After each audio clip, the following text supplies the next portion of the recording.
event organized by Mfori and the CSA, co-organized by CSA, HKPC, and CNIAC. Welcome to the Fostering Carbon Reduction Partnership in Supply Chain, the 28th Sino-European CSR Roundtable Forum. It is of high expectation that the forum is because that in the past 3 years, from 2020, that's when the 22nd session to the 27th session held in December of 2022, and during that 3 years, we met online, and finally, we are now able to meet each other in person. So I'd like to propose this idea to you to shake hands with your neighbors or high five with your neighbors.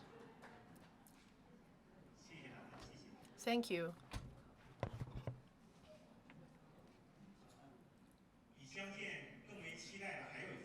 What is more be expected? The meeting is that since the start of the Roundtable Forum in 2008, and this year marks the 15th anniversary. So we have a special design here, a special activity designed for the 15th anniversary of this forum. We have a short clip of video to review the past 15 years of journey that we traveled together.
Congratulations on the 15th anniversary of the Sino-European USR Roundtable Forum. It's very close to the practice of the corporate and businesses play a very important role promoting green development of businesses.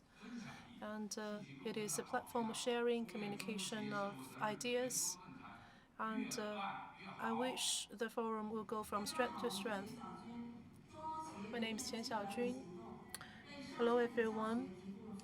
And the forum has been used as an important material for the teaching and education for enterprises, and I wish the forum will go from strength to strength. Sino-European CSR Roundtable Forum, both old and new friends. Hello, my greetings to you. It's been 15 years, and I'm very glad that the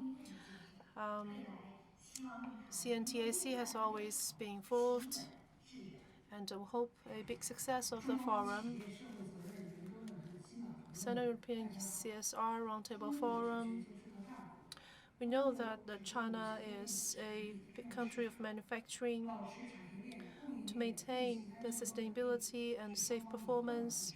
of 共同 the 满足 supply 企 chain 业实 and 务的 the 核 operational 心概 chain 要、供应 is 链 of 选择。 vital 中期希 significance. 望用 It 我 has 们 been 的优 held 势，在 consecutively 促进 successfully 企 for 业与 15 企业社会 years, 责任上有 and 新的贡献。I wish you a 各位 higher 嘉 level 宾，of 大家好， success. 我谨代表香港 Hello 生产力促 everyone. 进 On 局， behalf 衷心 of 祝贺 the 中欧企业社会责任研究 HKPC, 论 I'd 坛 like 创 to 办成 wish 员，生产力局一直以绿色创新科技 congratulate AI you 技术 on 为 the 主力， anniversary, 推动企业 and 可持续发展 it has 和 been 履行社会 contributing 责 to 任。the 让我 sustainability 们 of 携手并进， businesses. 共同创 So 建 let's 更美 join 好 hands 的未来。谢 together 谢大 to 家。 create a bright future 长江 together. 农业协会的中欧论坛，一向是让更多朋友聚首一堂， It has 同 always 时 been a 让企业间 platform 的 of 情谊 friends 感 to 染 meet with 和 each 共 other 创， and share 完成 thoughts 对 and 新论坛 ideas. 的广泛实现， And I 为 wish 人类 this 世界 forum 持 a 续发展 complete 发挥积极 success, 作用。 for the forum to play an active role in global sustainability. Forum for their 15 years anniversary, and I also wish the 28th Roundtable Forum a great success and outcome.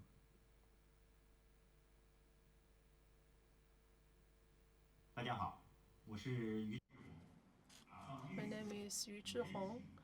Resilient and green sustainable supply chain has always been one of the key targets of the CSR Roundtable Forum. It is also the driving force for the China Sustainability Tribune. 感谢各方的支持， It is direction of 让 our 我们携 work, 手同行， and I thank you for the enduring supports and care. 办得越来越好。 So let's work hard together to make it even a bigger success. Congratulations on the 50th anniversary of the Sino-European CSR Roundtable Forum. Over these past years, together with China's Sustainability Tribune, we have worked together towards the same goal of promoting open and sustainable trade. And through our exchanges, we were able to learn a lot from each other, and thus demonstrating the value of our collaboration. This forum has offered us many opportunities to gain expert and practical insights on how to promote and build sustainable and responsible business practices between China and the EU, and for this I'm grateful. We are committed to continue working closely with all of you to the prosperity and collaboration between the EU and China in the future. Thank you.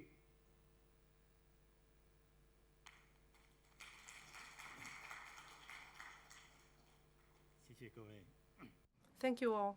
论坛举办15年， And over the 15 years of the forum, altogether we had 27 sessions in the past over the 15 years. 3个方面。 And the reason that we achieved this current level of influence is attributable to the following three aspects. First, 供应链 it's because we have captured the trend of sustainability of the supply chain. 供应链的建设在 The 今天尤为重要。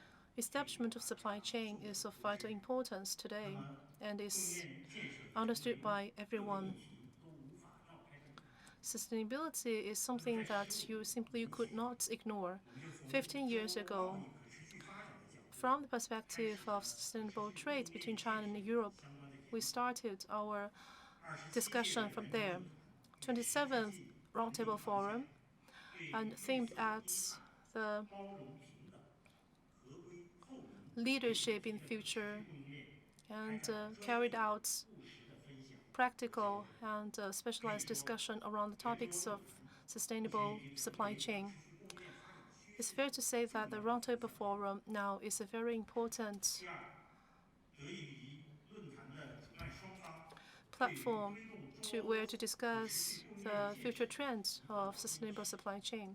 可持续发 Second 展 is 领导人 attributable 和 to 全球 the 贸易协会 and Forum 双方连续合作的 commitment to promote 相互理解、 the establishment of sustainable 各位 supply 看到 chain between China and Europe. 是每一届半天的会议， The Sustainability Tribune and MFORI has been working together over the 15 years. 议题的准备 Actually, we will start a preparation for the upcoming session 3 to 4 months ahead to ensure we will have successful and fruitful discussion 第三 at 点， the forum. 特殊的 From 2020 to 2022, during the period of particular difficulty, we never stopped our work, and we managed to hold our meeting as scheduled, and we even managed to increase influence and the impacts of the forum to be wider and deeper. And the video and recording has been played or viewed by a crowd of over 100,000. And the third, I think the success of influence is attributable to the generous support and also the of open-minded participants or attendees to the forum. Over the past 15 years, we have received generous support from all walks of lives, including those with the CNTAC, support of the CSA, HKPC, and M4E. Not only organizations, but also leaders and top minds of the organization been supporting us very generously. And let's not forget that the presentations made by over 220 industry leaders and top minds. Together, today, we have over 2,200 guests participate in the event. So on behalf of our organizer, I'd like to extend to you our most heartfelt gratitude to all of you.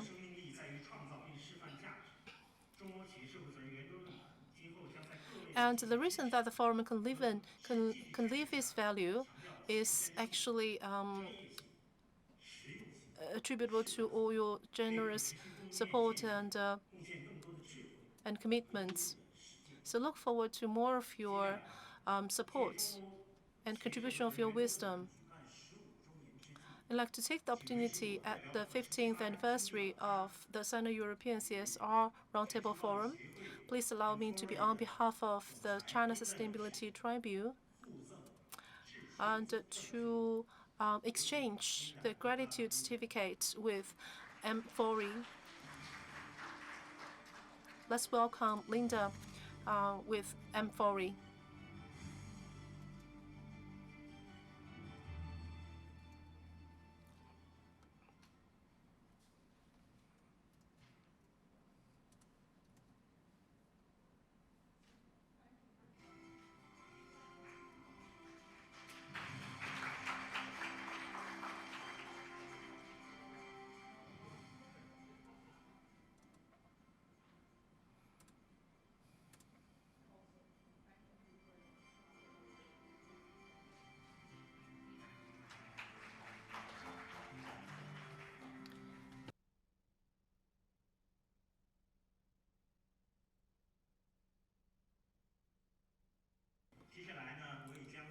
And now I'd like to hand over together with Linda on behalf of organizers.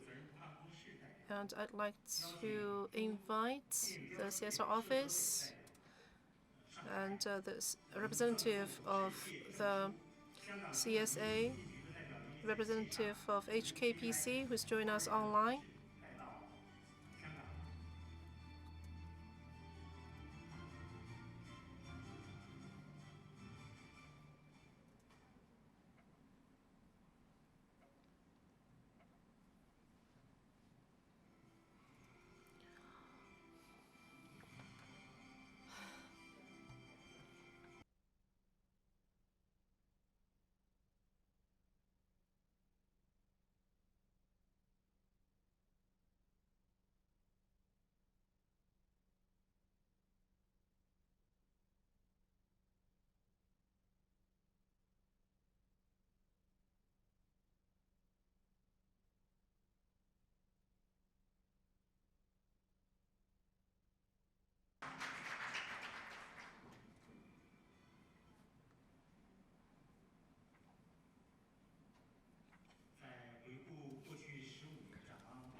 When we look back at the 15 years of development, and now is a key moment to look forward into the future as well. So at this important moment, I'd like to invite an old friend with M4E, the representative of the CSA, Standardization Association, Mr. Guo Xiuming, to give the opening remarks.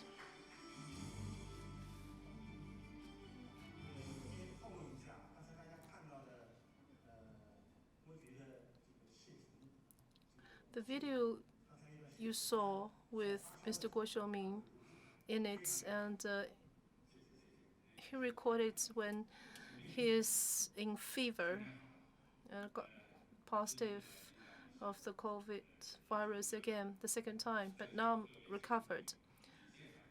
And I'd like to say hello to our old friends as well as new friends. First of all, I want to say my congratulations on the 15th anniversary of the Roundtable Forum. And this is the 15th anniversary of Ministry of Information and Industry as well. The establishment, when the ministry was founded, the mission set for the ministry is to make sure that the industry development here in China is based on science and technology innovation with least cost of pollution. And we would like to start a journey of sustainability. This is 15 years ago. And 15 years without discussing with each other, we set off to the same journey for sustainability. To be honest, 15 years ago, I was working for the Industry and Information Technology Ministry in the Policy and Law Department. I was a beginner. I have no idea about the definition and concept of CSR. In these 15 years, we grow along with Chinese market. We grow with the public awareness on this issue, on this concept. We adapt to the new norms, we adapt to the new environmental situation, and we gain new knowledges from different gatherings, conferences. So every time I have a lot of takeaway messages and to enrich my understanding. And my experience in the Policy and Law Department of MIT, and also my communication and exchange with all the stakeholders in this regard, helped me to build a wider understanding of this concept. And especially in the new era, as China has made a commitment for the 2030 and 2060, and also the UN SDGs. That is, they laid solid foundation for ESG, for corporate responsibilities or duties of companies. They should also answer the call to the time and respond to the need of the society and join the journey towards ESG, towards CSR. So it has been several sessions of this forum, and also we have our forum from the same fields, and we're going to prepare it or to have that seminar this year again, forum this year again. So forum also grows and expanded along the way. On the occasion of 15th anniversary of the forum, I want to congratulate the Sino-European CSR Roundtable Forum to make further and greater contribution to the global CSR endeavor and cause. Thank you.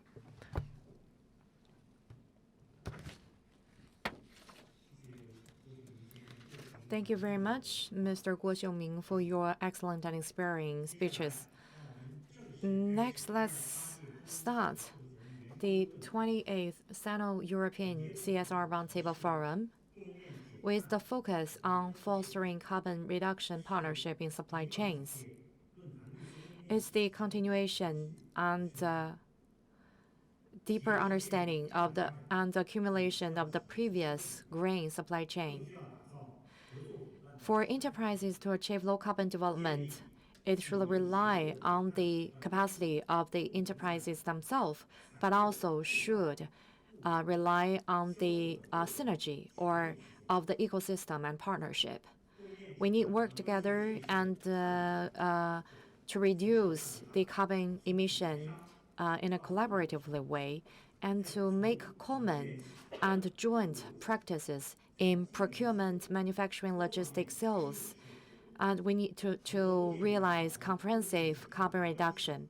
So supply chain carbon reduction partnership covers a wide range of topics with greater impact from brand to suppliers, from energy enterprises, logistic enterprises to financial institutions. So how to construct a better supply chain reduction, carbon reduction partnership? This year and this time today, the 28th Sino European CS Roundtable Forum will focus on this. Now, Linda, President of Amphori, please address the floor.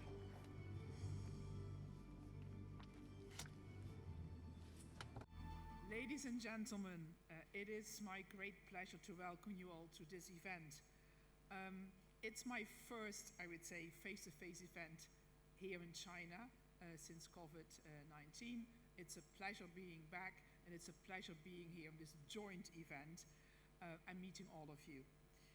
The forum marks, as already said, the 15th anniversary, and we have seen a great historical overview about all the big and important topics that already have been discussed. It's a collaboration, and a collaboration means we can't do it alone, and we should never walk alone.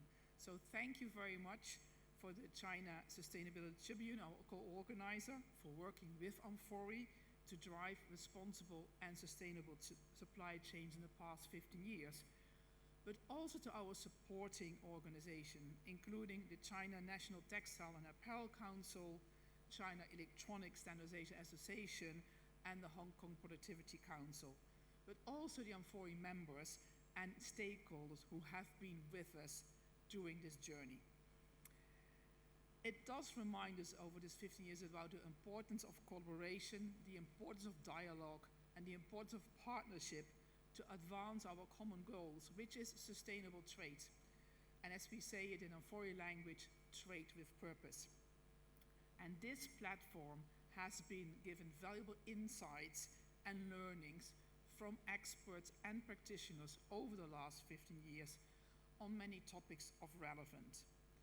And today's theme is fostering carbon reduction partnerships in supply chain. And that is relevant now and in the future. As you all know, climate change is one of the most significant challenges facing our planet and therefore people on this planet today. And it is adversely impacting humans, animals, and all living beings on the planet. And we need to act now. There is no time to waste. And all actors of the value chain, including upstream suppliers, manufacturing, and downstream retailers, brands, and customers need to work together to achieve the goal of carbon peak and carbon neutrality that has been set in the national development plans of both EU and China. China has set the 2060 decarbonization goals, meaning carbon peak in 2030 and carbon neutrality in 2060. And whilst the EU is really developing various regulations, such as the EU Deforestation Regulation, officially approved last month, and the EU Corporate Sustainability Due Diligence Directive, CSDDD, is expected to be adopted later this year. That's what we hope for. Last week, the Parliament approved it, but now negotiations will continue. So if all goes fast, indeed, we should make end of this year. And these policies and measures carry the same goal, to ensure a sustainable world for our future generations. The targets that are set are ambitious, but also proportionate to the challenges at stake. We must be ambitious. At Amphori, we believe that business has a crucial role to play in driving positive impact on the planet if they put sustainability at the core of their strategy: people, planet, and profit. At Amphori, we represent over 2,500 companies, and our members are brands, retailers, and importers worldwide, and all of them are committed to sustainable and responsible business practices. And what we want to achieve through our mission is to enable companies across the globe to operate responsible business by helping them improve the environmental, social, and governance due diligence performance of their value chains. And we do that by offering robust due diligence tools and products. As a pioneer in the field of sustainable business practices, we are proud to support the efforts of our members in integrating carbon reduction into their supply chain management plans. And to give some examples, in China last year, we have successfully piloted the newest business environmental performance initiative on 4BPI, where over 50 Chinese suppliers and 10 Amphori members joined the pilot program. Chinese producers learned and successfully completed a risk assessment on our platform.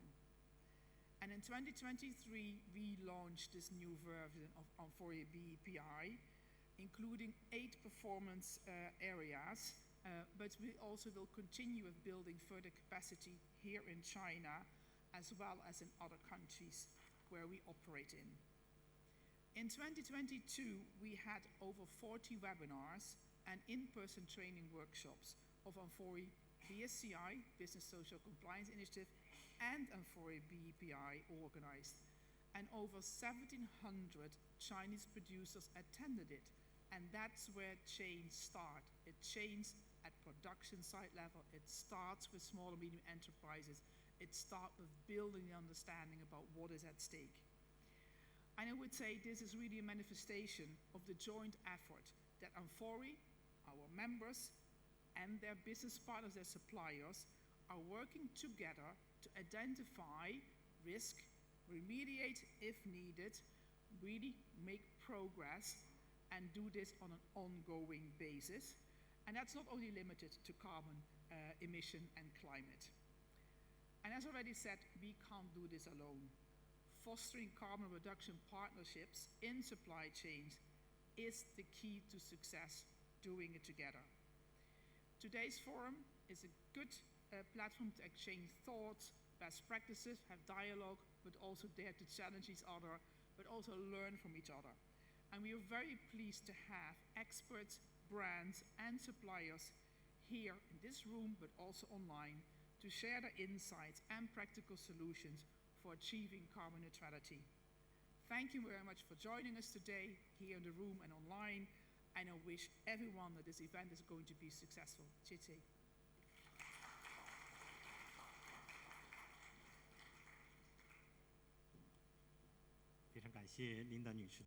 Thank you very much, Linda, for your excellent and wonderful speech. Next, let's enter to the keynote speeches.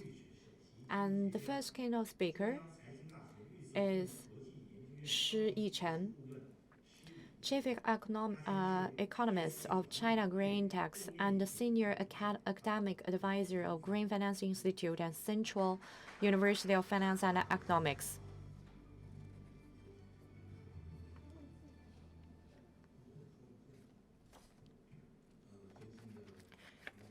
Distinguished ladies and gentlemen, dear Linda, Mr. Guo, and dear moderator, it's really an honor to be here to address the floor and to meet all of you on the Sino-European CSR Roundtable Forum. I will share with you some theory and practice of ESG management.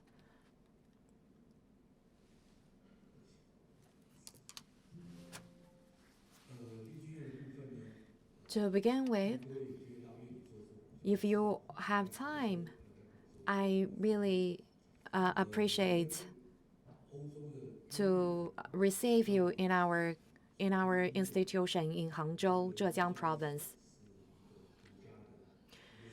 We have an exchange institute. We are the only provider of that exchange institute in China, doing business in China. 2 years ago, we issued the first China ESG index and to release the first stocks.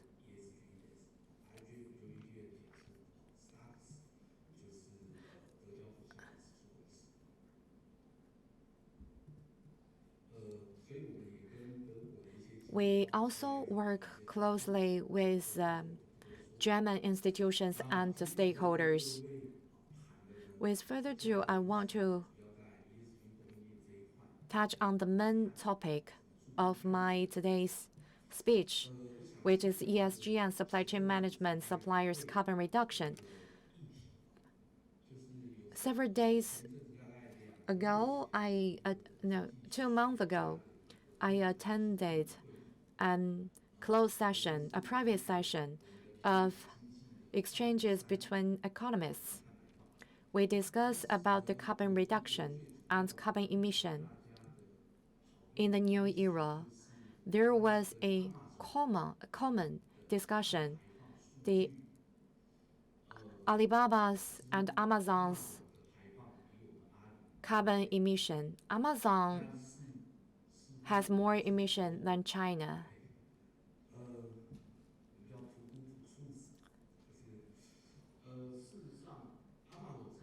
Actually, Amazon put everything under its emission calculation, but in China, in Alibaba, Alibaba does not have that, does not put all the indicators or all the emissions in its calculation.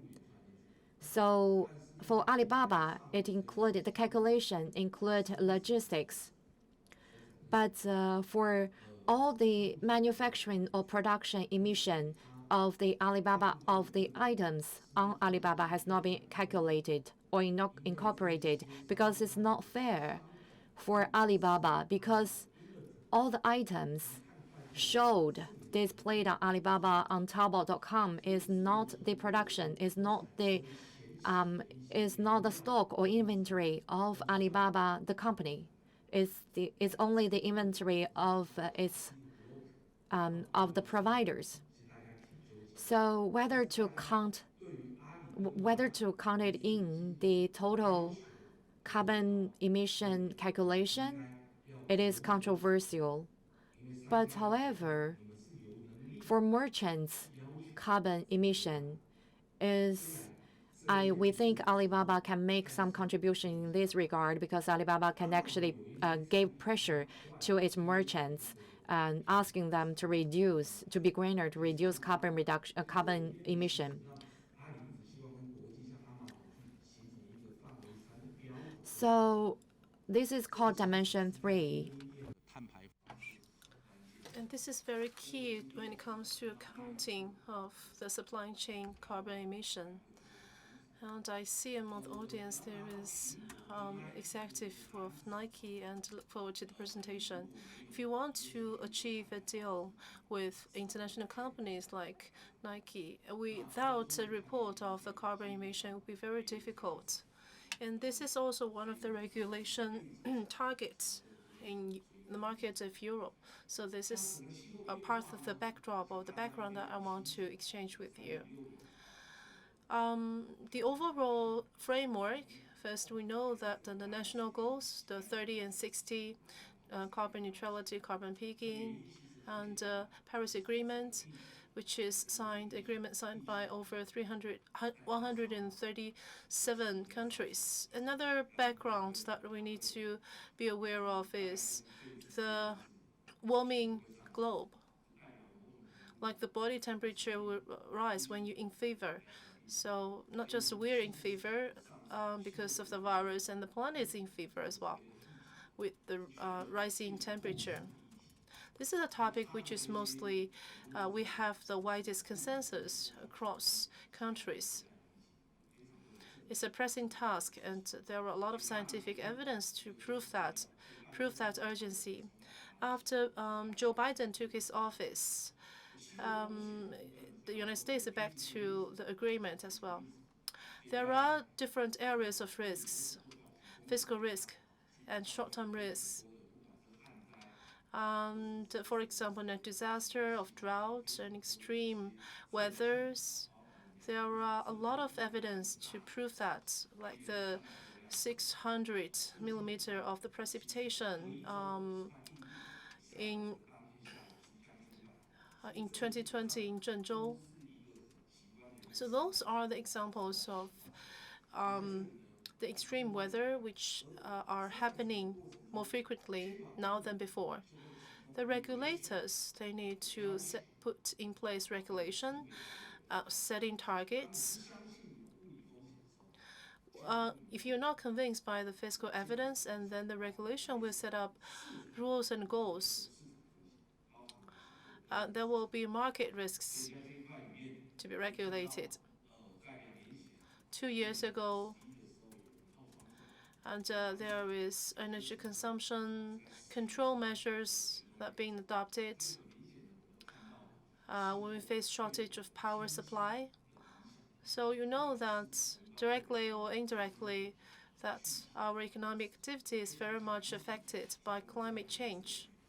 This is very convincing evidence in front of us for us to take immediate actions.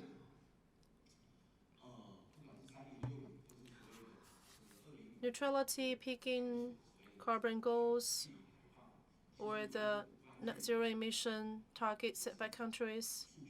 What is fundamental is data and measurement or accounting. Before we talk about carbon emission, you need to measure how much the emission is. You need to have that data, and that data must be reliable and convincing. If you're to export anything to foreign country, for example, to a destination in Europe, you must offer or provide carbon emission data, and it should be verified. So data is very important. And then accounting of it. Collection of data, again, requires a calculation of data as well. So data science is very specific demand for low carbon supply chain. This is from 2 years ago, and it's one of the slides that I shown 2 years ago in the Shenzhen Exchange Market training.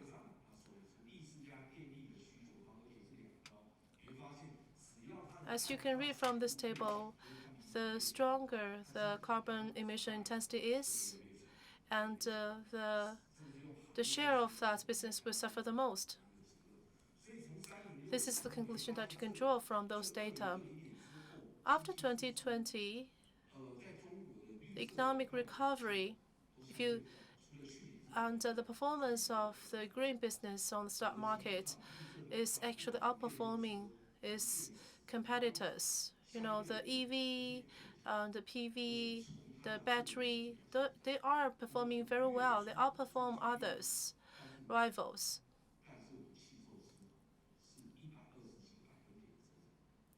And against the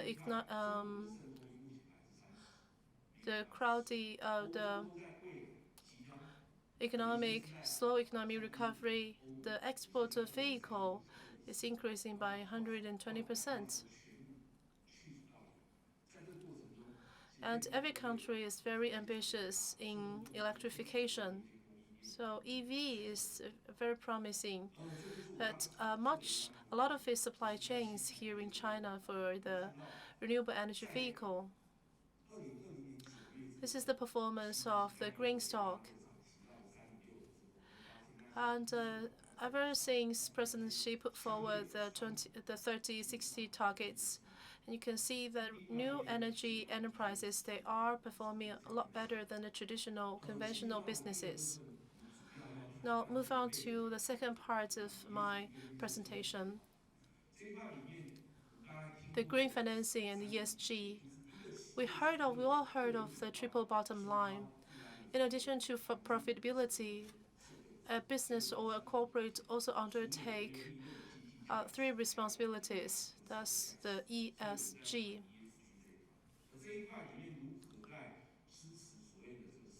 How ESG can support the development of supply chain. And the United Nations put forward the 17th SDG targets or goals. It covers basically everything. And ESG and SDG goals are addressing the same targets. By 2025, the estimation is that it will be 53 trillion US dollars of the AUM assets. Now, currently, the ESG asset scale is at 37.8 trillion US dollars by 2021. The 90% of the large multinationals are disclosing their ESG performance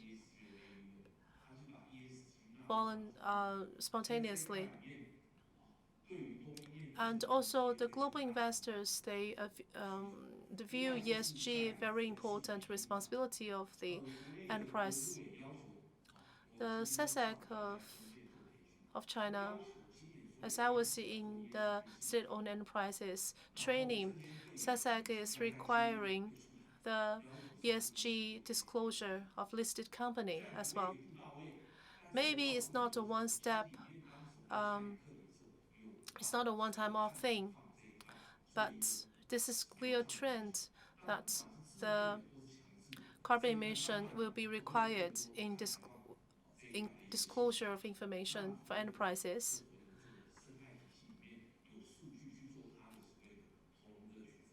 so that the investment can look at the emission data, will be part of its investment consideration or decision making.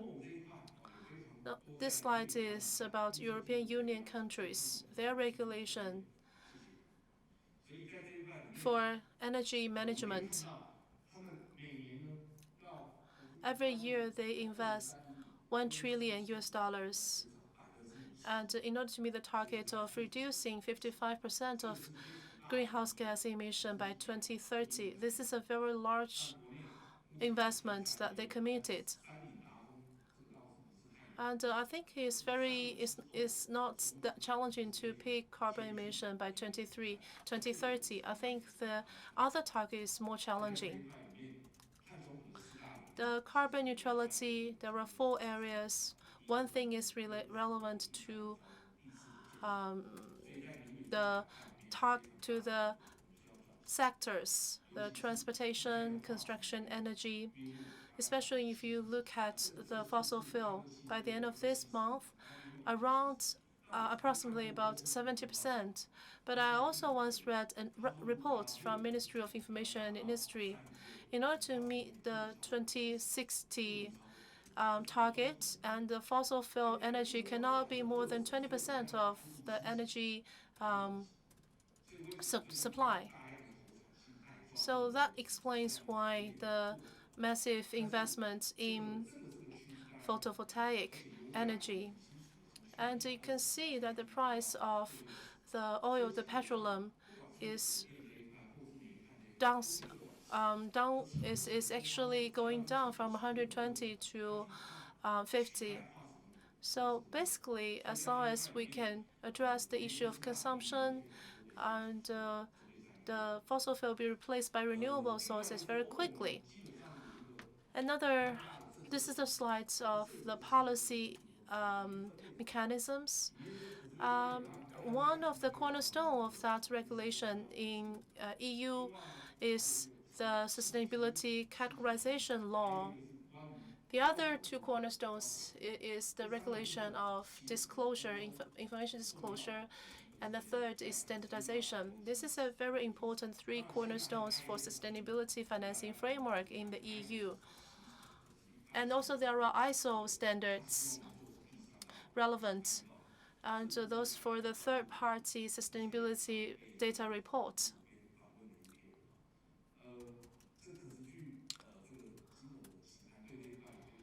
I know that the Journal for Sustainability Financing pay a lot of attention to it as well. I'll come back to China in 2016 when we're discussing green financing back then. And after the 2030 and 2060 targets been set, and the concept of the green financing has evolved since then.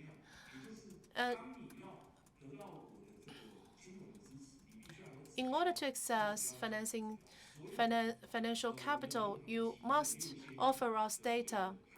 And the People's Bank of China, the 600 million of financing is available to those who have the data of carbon emission reduction. And it has to be a transformational data to prove the transformation of your business. Of course, in order to realize transformation, there will be pain points that you encounter. The potential pains to the labor and to the structural organization of the business, and you need to overcome it to access the financing capital.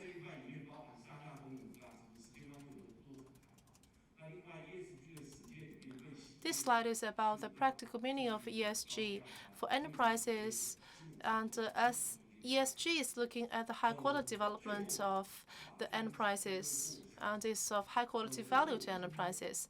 This is the last. I'm not doing very good time management. My apologies. This is the third part of the presentation. Let's go through it very quickly. Integration of ESG with your business. First, 0 points to take into account: revenue growth, the downsizing of the cost, the support from the regulator and supervisor, improvements in the production efficiency, and the optimization of investment and capital. I think the carbon financing, climate financing to green financing, sustainable financing, along the way of evolution, carbon is the core idea.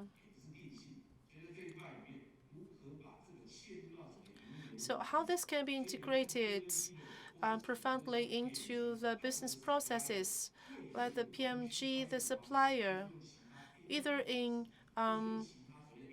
fintech or AI approach, they will be integrated into the ecosystem so that we can access the data of supplier carbon emission. There is still a gap to close between China as the international counterparts. 3 ways to calculate the carbon emission. First is by sensor, which is rarely seen in China. We visited a very big cement plant where they use the second method, that is to translate economic activities into the emission factor, which means there is no real-time data of emission available. So we need the third party to verify the reliability of the data, and the third is even more indirect. So for example, the energy or the power consumption is only calculated as scope 3. It's not included in scope 2. These are the guiding policies of the international supply chain ESG management. For your reference, the international supply chain ESG guidance is firstly published in the EU. So in order to get the business from the EU market, you have to comply with this requirement. These are the policy guidance of relevance published here in China. ESG management or governance. The scope 3 of emission is attracting more and more attention. And it's not only a concern of the core businesses, but also to the supply chain as well. Last but not least, I'd like to mention that the significance of the ESG management to supply chain. First, it can mitigate potential risks to ensure that it complies with the regulation requirements. And the second is the value management of capitalization. And it's part of the asset management. Finally, I would like to address on the branding. To be, we want to have the order. We have to have the order from our customer. And to consumers, we also, from the better corporate image, we want to build more business opportunities among the corporate clients and individual clients. And for example, package like plastic package is really interesting. Plastic plastic package is involved in two issues. The one is climate change, another is biodiversity. So plastic products is the enemy of these two uh, global endeavor. So you can see in Europe or in other foreign countries, plastic products are restricted seriously. In China, plastic production or plastic consumption in China is number one, is top the world. Since time is limited, I cannot show you everything about the financial ecosystem. So it includes financing and investors and also data, information. So information and data are provided by third parties. So supply chain financing can help enterprises gaining investment through their green practices or ESG practices. I want to take the last minute to introduce you the green notes and the application of green notes across China. So we should set up a top-level design for green financing and to create standard for different financing products or instruments. And in addition, we should give subsidy or support to or incentives to the green notes.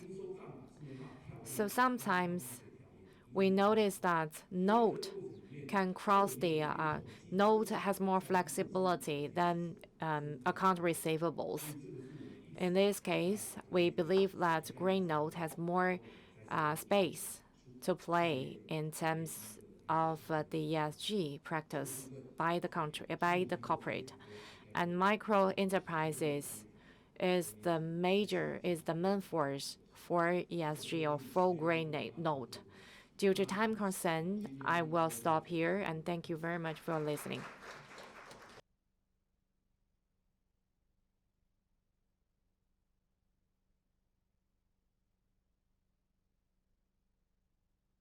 Thank you very much for your sharing. You introduced us a lot about the supply chain management, ESG management. Due to time concern, we can not have more time for him, but you can reach to us to find the journal for more articles or opinions from this gentleman. Now I would like to give the floor to Jonathan Selman, Head of Sustainability of Li Fang Group, and he will deliver the speech online. Bonjour à toutes et à tous. It's a real pleasure and honor to be here speaking with all of you today to talk about our approach on supply chain decarbonization. My name is Jonathan Salmon. I'm the head of sustainability for Li & Fung.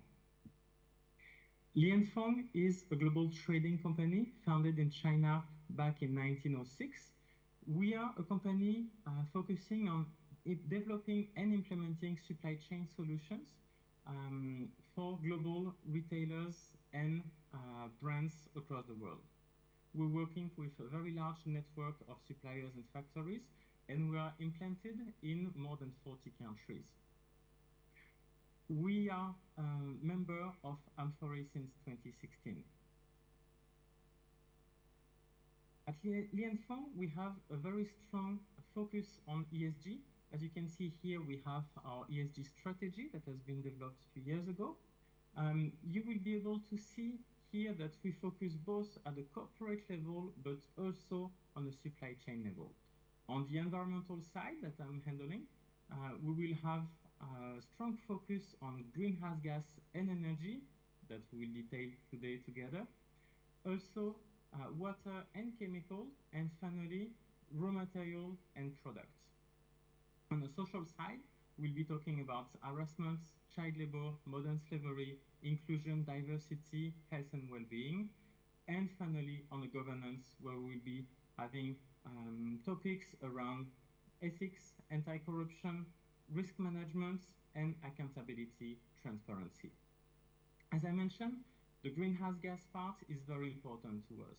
As a matter of fact, this year we have committed, submitted, and validated our science-based targets just a few weeks ago. As you can see, it was back in May 23, in order to put us on this journey to decarbonize.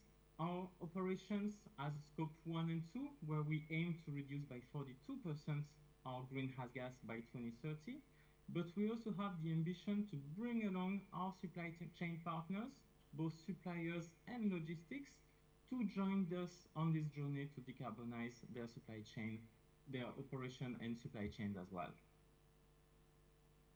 But first, let's see how to do, because we know that CO2 is a very important topic. Decarbonization is critical, but it can also be overwhelming when dealing with global supply chain. So let's take a minute to maybe break it down, to laser focus where does it matter the most, where to shoot where it matters, and where we can actually make a difference. The really idea here is to prioritize. If we look at the greenhouse gas emissions along the supply chain throughout the world on the apparel and footwear area, this is an LCA that has been done by the specialists from Quintis. We can see that not all tiers are equal and not all emissions are the same. That's why we want to make sure that when we spend €1, €1 or 1 hour, we can allocate it where it matters the most. On the second time, it's really about the supply chain and the partners that we can have. Where do we have leverage? Do the suppliers know you? Do you know them? Do they listen to you? It's really a matter of collaboration. Here we can look at direct and established business relations, nominated suppliers, materials, streams, etc. Looking at vendor ownership throughout the different tiers, upper tiers that we know very well, and lower tiers that are sometimes a bit less known, but also on vertical setups that will regroup different activities under the same roof. But after looking at the high level, maybe we can dive deeper down the rabbit hole to see where we really actually activate all that. The first step is really about tracking and having validated data. For that, we have more than 1,000 factories that will provide us their annual reporting on different environmental areas, such as energy, water, waste, and very importantly, greenhouse gas. 2/3 of them will have third-party verification, which is extremely important to make sure that everything we work with is accurate information.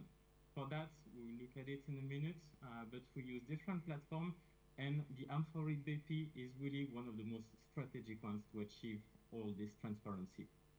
Second part, of course, is to make sustainability part of the business. It's not something external, it's really a new way of looking at the operation, so it has to be fully embedded in the business, in the operation. For that, we involve different teams. We have created a dashboard that allows us to cross-check information on greenhouse gas, on water, all the environmental metrics that we can collect from the reporting tools and programs.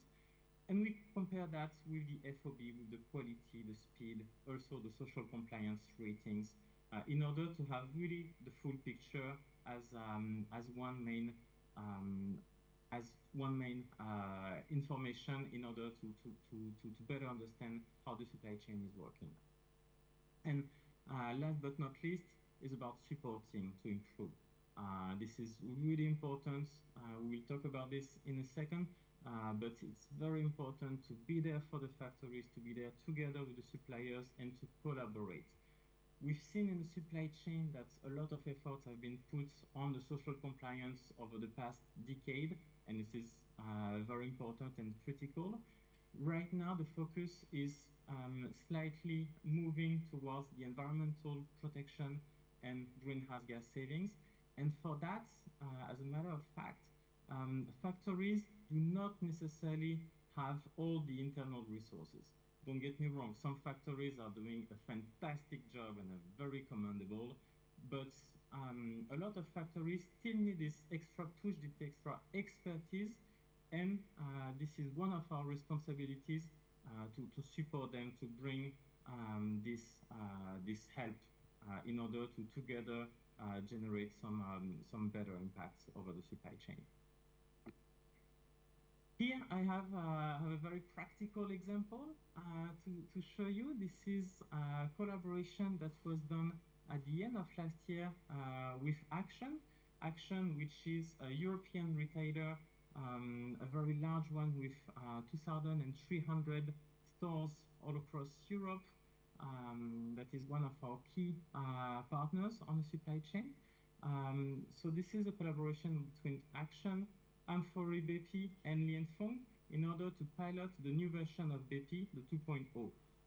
We first initially started with a pilot of 25 factories at the end of 2022, sorry, in order to see what was the adoption, what was the potential positive points, but also negative points in order to really adjust our strategy. We've been doing a lot of surveys, we've been having a lot of discussion with those suppliers and the different stakeholders working with them. And it has been quite a success. And now our partners from Action from this pilot have decided to scale this tool and to use it as a primary tool to better understand, capture the information on the environmental area over the supply chain. But of course, enrolling is not enough. We need to make sure that the factories have the right information about how to improve. For that, we have different levels of support. Amphori team is doing a fantastic job as offering regular trainings. You can see the detail here. It might be written a bit small, but you will have all that, and I'm sure they will be happy to provide you all the necessary information. On the Lianfeng side, we have a performance improvement program that is broken down in 3 main areas. At first, usually at the beginning of the year, we have adoption trainings to make sure that all the factories have the right information to register and to do the proper setup with the reporting tools and platform. On the second time, we will have in-depth trainings in order to really deep dive in the topics, in the questions, and help them to easily create the tools that they need in order, for example, to create a baseline, to track the water consumption, and to set goals for reduction, for example. And finally, we will have some programs where we will be directly supporting the factories. We have a team on the ground that is located in all the production countries that's really going to be there together regularly with the factories in order to bring this extra expertise in order to make change happen. Here is an example of a project that we've been running for a couple of years now on 60 factories, specially dedicated on carbon. As you can see, the process, it's very straightforward. It's not reinventing the wheel. It's not rocket science. It's really about tracking the information, all the data, analyzing them, training the factories, and also the different stakeholders, the production people, but also the merchandisers, the quality team, and so on and so on. It's a group effort in order to really have everybody on the same page. And after that, it's about identifying the different potential projects for improvement that are broken down, and I will show you in a second, between the low cost, medium investments, major investments. And the important thing is here is to always focus on projects with return on investment, depending on the timeline. But what is important is that when we run all these projects, the idea is to focus on lower impacts, yes, but delivering similar or better service for the quality of the product, for the operation of the factory. Here you have two examples. I divided for you the different projects based on the implication of the different actors between no cost, low cost, and projects with investments, again with ROI, with compressed air recommissioning on the top, and lighting redesign at the bottom. This project is about renewable energy. In here you can see on top an example where we completely set up solar panels with the factory in order to generate on-site renewable energy, while at the bottom the factory decided to purchase renewable energy from accredited and certified producer in order to generate some savings on the greenhouse gas. But of course, as we mentioned at the very beginning, supply chain is all about product. As we saw, raw material, several steps are really about making the product. So let's look at how we do in terms of apparel in order to activate some improvement area. This is an exercise that we do with raw material, textile raw material. The first step is about mapping the different fibers. So you can see here, over a season, you will have the cotton, the polyester, the wool, the linen, the hemp, etc., etc., to really have good understanding of how is it utilized. Secondly, we will be translating the material into greenhouse gas equivalent impact using emission factors by knowing that 1 kilo of this fiber is the equivalent of X kilos of greenhouse gas equivalents, for example. Really using life cycle assessments and CO2e emission factors to do so.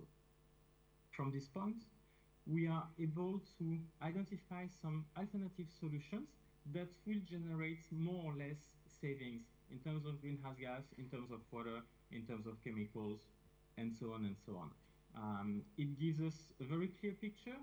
Of course, this is based on simulation and LCA, so it is not exactly what is happening on the ground, but it gives us a very good roadmap in order to generate the improvements, and this is aligning with the upcoming regulations and methodologies in Europe and tomorrow in the rest of the world. Another area that is very interesting is about denim. Denim is one of the many expertise we have internally at Lianfeng. And as we saw at the very beginning, washing and finishing is a very impactful area.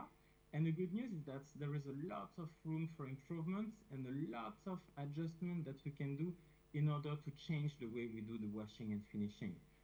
By using different technologies like laser, different process, different machinery, different chemicals, and so on and so on, we can arrive to a point where the jeans designs will be the same or very similar. There won't be any upcharge, and yet we'll be able to reduce several environmental factors. Here I took an example of a key partner that we have, a retailer. We started this journey using the tool EIM by Genealogia to measure what was the impact on the energy translated into greenhouse gas. And we've been working together with our teams located in Bangladesh and India in order to work at making the environmental impact lower. And over the course of 5 years, we've been able to reduce the energy consumption by nearly 70%, which, depending on the country, has resulted in Bangladesh to 54% of greenhouse gas reduction, and in India, even higher score, with 86% of reduction in the greenhouse gas. All that, as I mentioned, for cost neutral. So, if I have just a few takeaways for you today, very humbly, is that we will, in the Lianfeng approach to supply chain decarbonization, we will always choose data over marketing. We believe that transparency is key. Obtaining accurate information is extremely important. picking the battle, using the leverage, as we saw, allocating our resource according to the impact and to where we can actually have and make a difference. External validation, of course, we don't want to rely on self-declaration, but we want to work with information that is confirmed by third party. And finally, collaboration. If we want to scale, we have to work on this together. So on this note, I want to thank you, all of you, and special thanks for the Amphore team for giving us this unique opportunity to speak with all of you today. And I'm looking forward to work with all of you and to all join this journey to decarbonize our supply chain. I wish you all a great conference. Thank you very much.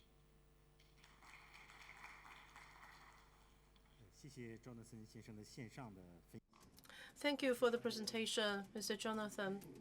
On the last slide of takeaway is very interesting. The last sentence I remember, the last point is collaboration for the shared future. And this actually leads us to the next presentation. And this is a presentation of a case. It's actually me and many of my partners in the activity of Golden Key to the state grid. It's one of the projects we visited as a delegation of the project. This is actually a partnership project for emission reduction. I believe it's also of the same interest to you. We have two speakers. First speaker is Deputy General Manager of State Grid, Taitang Power Supply Company. And second is Mr. Jiang Yang of the Sustainability Manager of Nike. Or Jiang Yang will present first. Distinguished leaders, guests, ladies and gentlemen, good afternoon.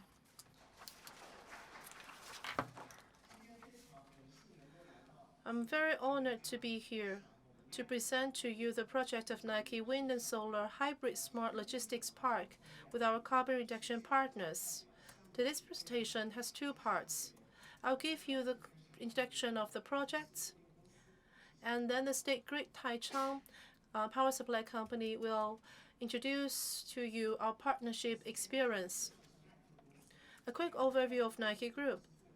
It's the world's largest multinational company that designs, manufactures, and sells sports and fitness products, has always adhered to the concept of sustainability, and we're committed to protecting the future of sports. In 2019, we have put forward the zero carbon emission target, and we're ahead of our competitors in setting up goals. It has also set a global goal to achieve 100% of renewable energy for all its owned and operated facilities by 2025.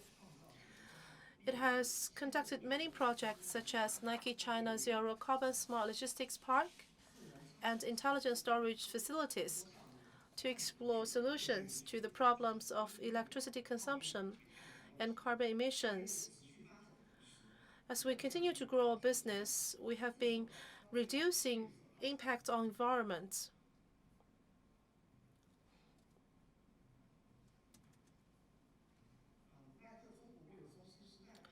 Nike China Logistics Center is the best manifestation of Nike's commitment to sustainability. It was officially operated since 2010, and the entire complex covers an area of 300,000 square meters with a building area of 250,000 square meters. In 2011, this logistics center was awarded the level 1 building by the LEED. And ever since the 3060 decarbonization targets set up, we have been pursuing that goal at the corporate level. The Nike China Logistics Center was designed from the beginning to adopt innovative solutions to reduce carbon emission and environmental impacts of supply chain. 45% of logistics centers' energy comes from renewable energy sources, solar, geothermal, and biomass. 4 megawatts PV on the roof, and the ground source heat pump 90 meters deep under the ground. In response to the 14th Five-Year Plan, Renewable Energy Development Plan, Nike China Logistics Center actively promotes the distributed wind power projects in the factory to create wind and solar hybrid zero carbon intelligent park. The distributed wind power project of Nike China is mainly built with 2 wind turbines of 3.0 megawatts with a total installed capacity of 6 megawatts. With intelligent technologies, the 2 turbines can generate about 40 million kilowatt-hour of electricity annually. The project will be connected to the grid in mid-2023 this year, of which 70% will be used for daily production, and the remaining 30% will enter the grid cycle to fit more green energy scenarios.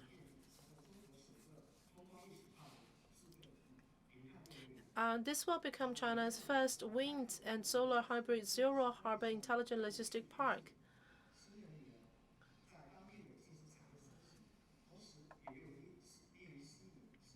During the construction implementation of the project, we have received strong support from the Taichung municipal government and the state grid.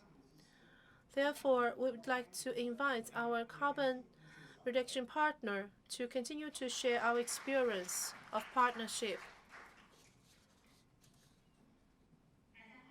Good afternoon, everyone. I'm Wen Rui with the state grid Taichung company.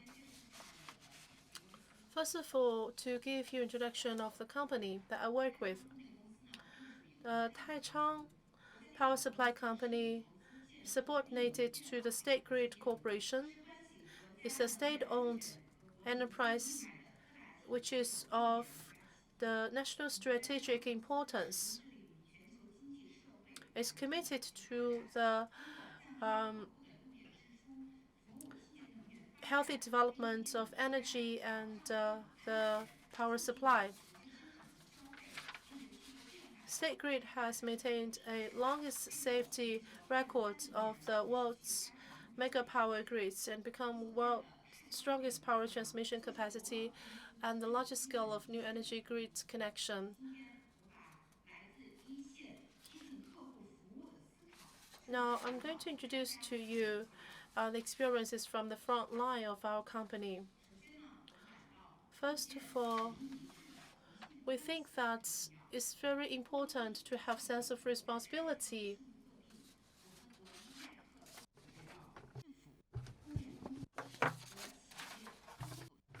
So, as the project successfully accomplished in Taichung municipality, we share a common feeling with Nike that the government power supply and enterprises have the low carbon development concept and working close together for towards the same direction of low carbon future. This is very crucial, and we spend 15 working days for reply the business access plan, and 3 working days for review the design, and 9 working days for acceptance of grid connection and meter installation. And when summarizing the project Nexus, we are very pleased that the government and the state grid local offices have the concept of low carbon development and actively build the efficient service model to achieve low carbon. And with great and also has created us a very attractive business environment.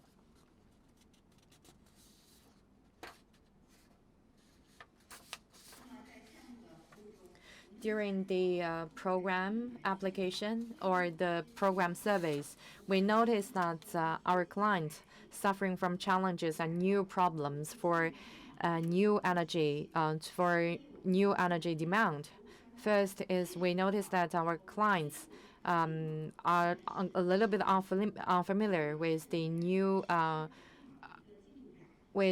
energy grade work. So we set up a special team for low carbon services and to help the access of the power grid. And this is the one-stop solution to make sure and streamline our procedures and to maximize our work. The service will be delivered on an average for 10 days. So the second is new energy safety and regulation. The clients have less understanding and knowledge in this regard. So we have help our customers to build and to connect with the state grid. We help the customers to train their operators and to give our full support to the new energy access to the state grid. And the new energy access is well accepted by the customer, by our client. It is because the state grid has issued a comprehensive strategy to deliver effective services in 2020, requiring we should accelerate our service, transforming from electricity supply service to electricity supply plus efficiency promotion. So for our Taicang office of the state grid, we offer our clients or customers with the standard, high quality, effective, and agile services. And in the meanwhile, we have the energy efficiency billing services by utilizing our data to analyze the energy efficiency of different companies. So we have combined 12 energy efficiency models and energy efficiency standard and criteria of over 90 industries. We will help the customers to build their own corporate portrait of energy efficiency and energy utility. We need to share our responsibility and join hands together to deal with the low carbon mission in the new era and to make new breakthroughs and to tackle against all these challenges and address all difficulties. As new energy is very intermittent, random, and fluctuated source of power that also poses challenges to us. We need to have comprehensive and integrated revolution in this regard, and also we need to build novel type of electricity and power system. So the novelty here is that we use the centralized and distributed techniques to make sure we can reach to the county level or even municipal level for any national grid or power services. And centralized is actually we build a system, a comprehensive system for all levels.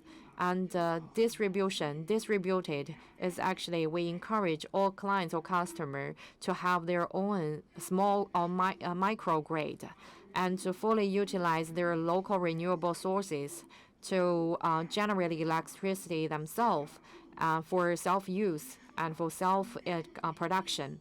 And in the meanwhile, for example, Nike is a vivid story of this distributed power generation. The rigid here is actually in the physical layer. The state grid is actually a network to create a network to connect and to collaborate the electricity generation, distribution, transmission, and we need to create a soft or flexible mechanism that is on the management perspective. And in the meanwhile, we should develop the supporting policies or incentives. For example, preferential pricing, tax and tax incentives, investment, and financial support. So all in all, we have made great achievement and progress with the support of our customers and corporate partners. For example, we have the Nike Carbon Zero Park and also Sino-German Taicang Green Low Carbon Park, collaborated with GIZ of German, and also the Green Factory. We have 3 national level Green Factory and 13 provincial level Green Factory, and also we have townships and villages using low carbon technologies and low carbon services. We are the grassroots offices of the state grade group. In our services, we also tried new solutions, and also we understand the enterprises have their own demands or requirements for low carbon development. For example, some enterprises want to purchase carbon resources, or enterprises has installed solar power unit, but but they still have some actual power or electricity they want to share with the state grid, and they want to trade their electricity with some carbon quota. So how can we do that? So currently speaking, in China, we have a national carbon reduction exchange market, and only the major enterprises or from key industries are entitled to participate in the carbon exchange. So from the national perspective, for greenhouse gas emission, there is another exchange called CSR, mainly targeting on large-scale emission reduction. For small-scale green power generation or small-scale carbon reduction program, they cannot be accredited in the carbon asset or carbon exchange market. So we need to provide the services to them. For example, now Suzhou Power Supply has created an inclusive, self-determined carbon reduction exchange system. And now we have started the pilot program of that. And many enterprises has registered on that exchange. Once their carbon asset is being verified, and the enterprises can utilize all their quotas to attend the domestic carbon exchange. Ladies and gentlemen, and thank you very much for this opportunity to share with all of you. Maybe I'm not from the authority. I'm not from the headquarters. Maybe I cannot share with you the top-level design, the macro policy, or because the only decision makers can give you that kind of opinion. But we are the grassroots power grid practitioner or service provider. So I want to share with you the best practice from a grassroots perspective. And we want you to understand the real situation in the grassroots. And we want to join hands together with all the companies, with all the corporates, to work for a green future with low carbon development, with low carbon operation and production. And finally, I want, on behalf of Taichung municipal government, I sincerely welcome to invest in Taichung or visit Taichung. Thank you. Thank you very much for your sharing. In your speeches, you mentioned about the common effort or collective effort. I mean, to build a carbon reduction partnership, we should build a community of shared visions and shared futures.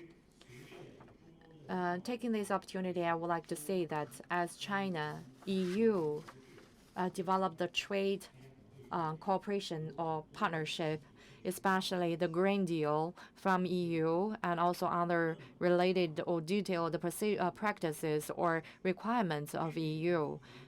We see that we are in an urgent situation to further reduce carbon emission.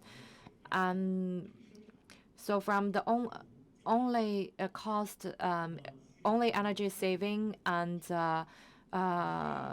cost saving on the production link is far from enough. We need to have the whole partnership, the supply chain joining these efforts. Beyond that, we should also have the service provider, such as the state grid, to give us the full support from the government perspective or from the energy supplier or provider's perspective. And this is a very great example of the energy sector with the business sector. And now, please join me in a short break. We will have a 15 minutes break.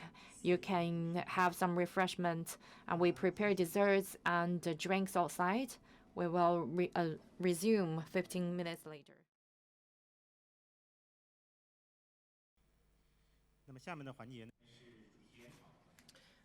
Next, we're going to have the roundtable discussion. And the topic for the discussion is challenges and countermeasures in building the carbon reduction partnership. Please allow me to introduce to you the panelists for this part. We have, first of all, Tracy Zhou, the Associate Principal Consultant, Green Living and Innovation Division of the HKPC. Hello, everyone.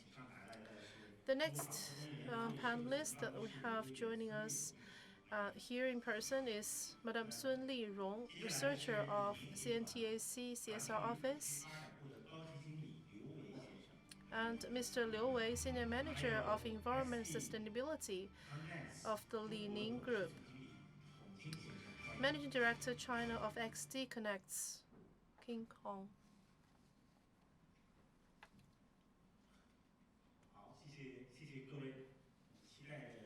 Welcome.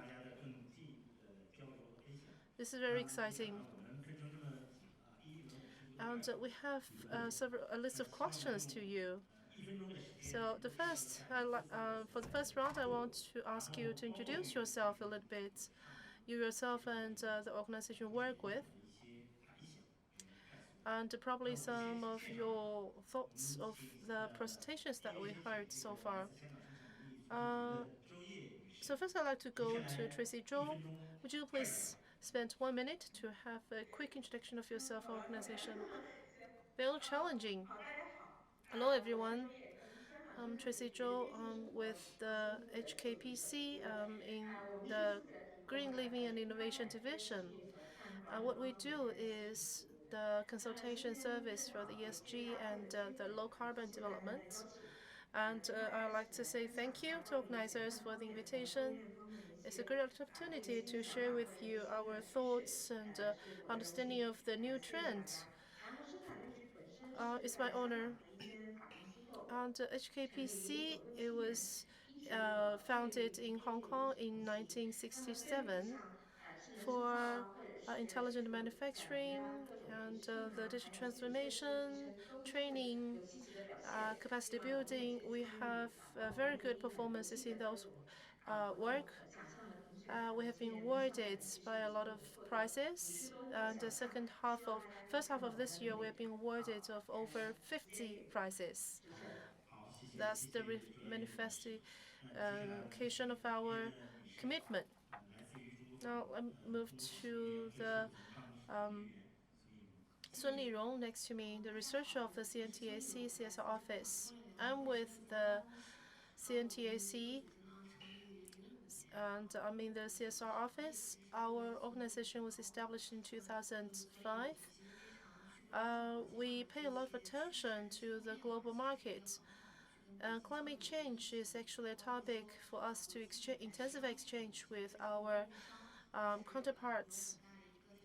This is a great challenge, both challenge and opportunities to supply chain. Our partners.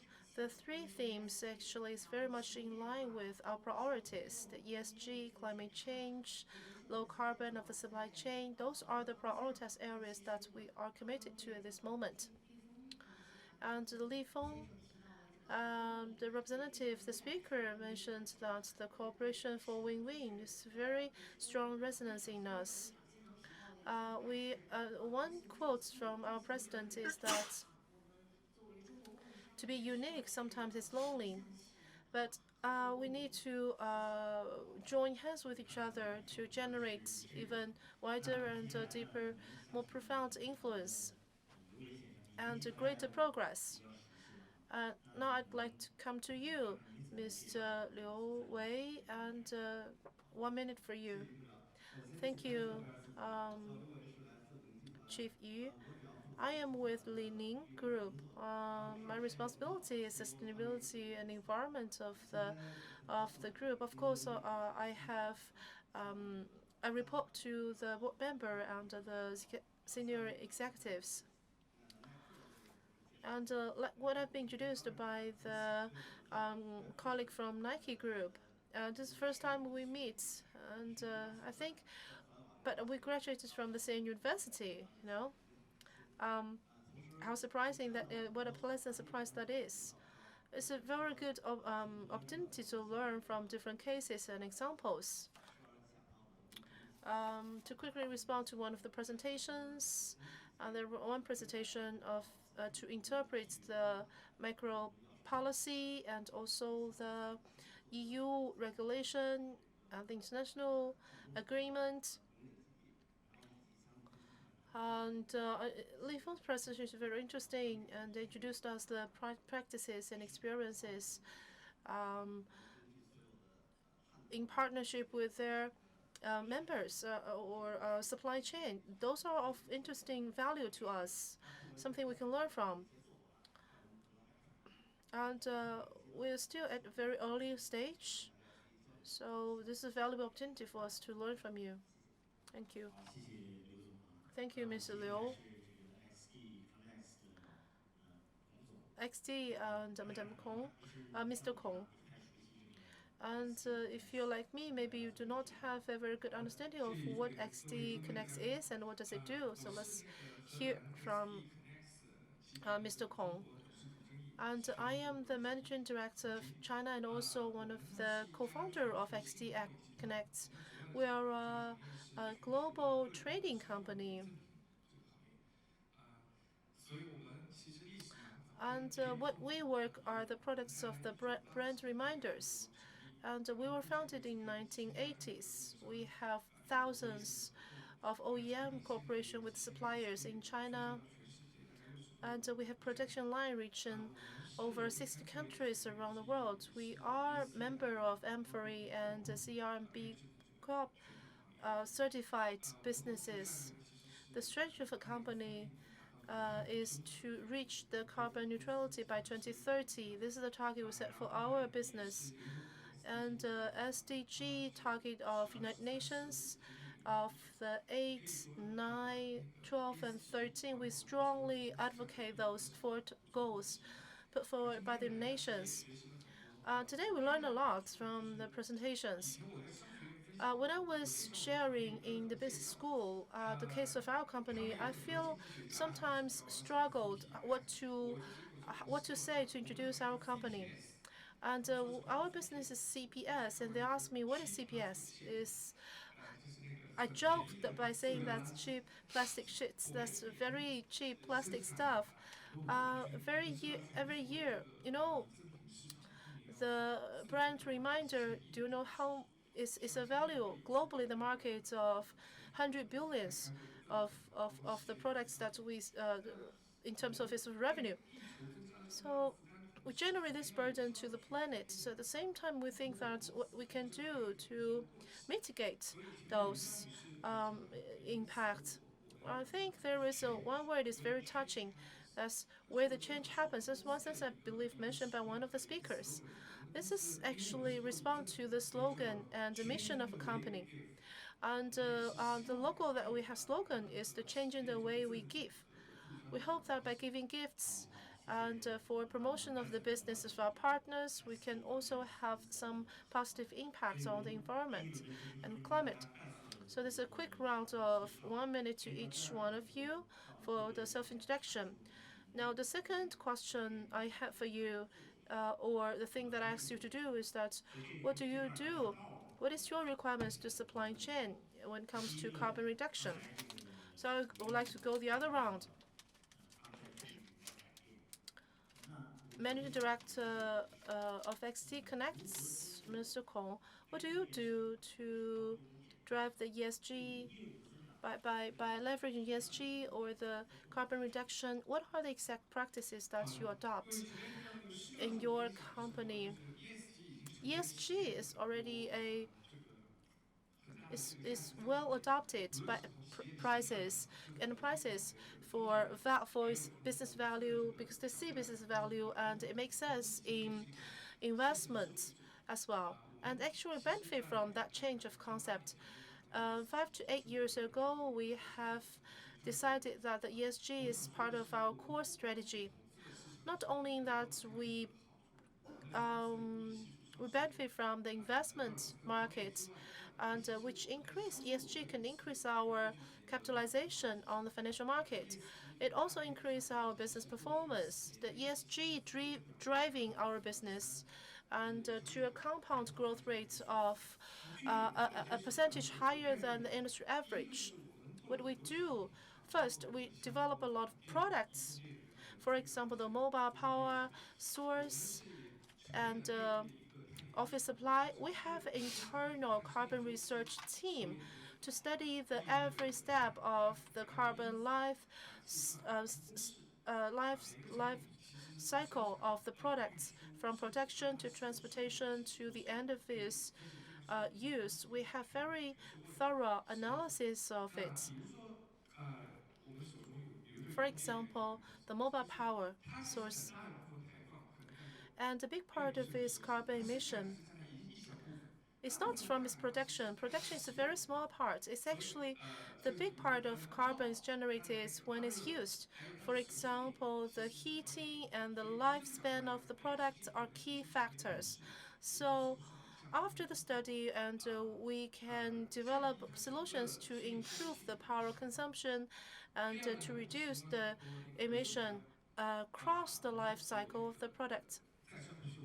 And also we use the reusable material, the regenerated or the recycled material for product development and manufacturing. For example, the apparel, the T-shirt, band reminder, they're all made of recycled cotton. It's made of the used cotton, and by reuse the fiber of the used cotton products. And the third is that in addition to carbon reduction, and recycling, one thing we pay a lot of attention is traceability. The transparent traceability. In Europe, we invested in some high-tech companies, for example, and we invested in a tracing agent. When it's integrated into the apparel product, it can be scanned. And all the way from the spinning plant to the textile making to the apparel making, it's 100% traceable, technology enabled. So you can trace the material that have been used at different steps of production and manufacturing. Thank you, Mr. Kong, for the introduction. Last but not least, just to confirm that low carbon sustainable products, are they better received by customer? Positive. One more question. And products with those properties, are they more expensive? That's a good question. We customers ask us the same question. The customer that's like Starbucks, they have this same concern. This is a misconcept. In reality, no. Thank you for the introduction. And actually, what we have introduced is in line with the SDG Goal 12 and the Sustainability Tribune. And in the consumer product exhibition, we will hold summits and to launch the global sustainability initiative to the media and also to the audience. Welcome you to join us. Thank you. And now I'd like to come to you, Liu Wei, with the Li Ning Group. What is your practice to introduce us to us? From Li Ning Group this March, we recently reduced one of the value is to implement 5 value philosophies. The fifth one is the sustainability of the employment, corporate business, and environment. Now it officially part of a long-term strategy when it comes to supply chain. And very similar to the case with Li Feng, we have several steps of the strategy implementation. First, we will look at the real emission from supply chain. And the case that's shown by Li Feng in presentation is the textile industry, from the fiber to the spinning to the final products and transportation. There are allocation of carbon emission at different stage of the life cycle.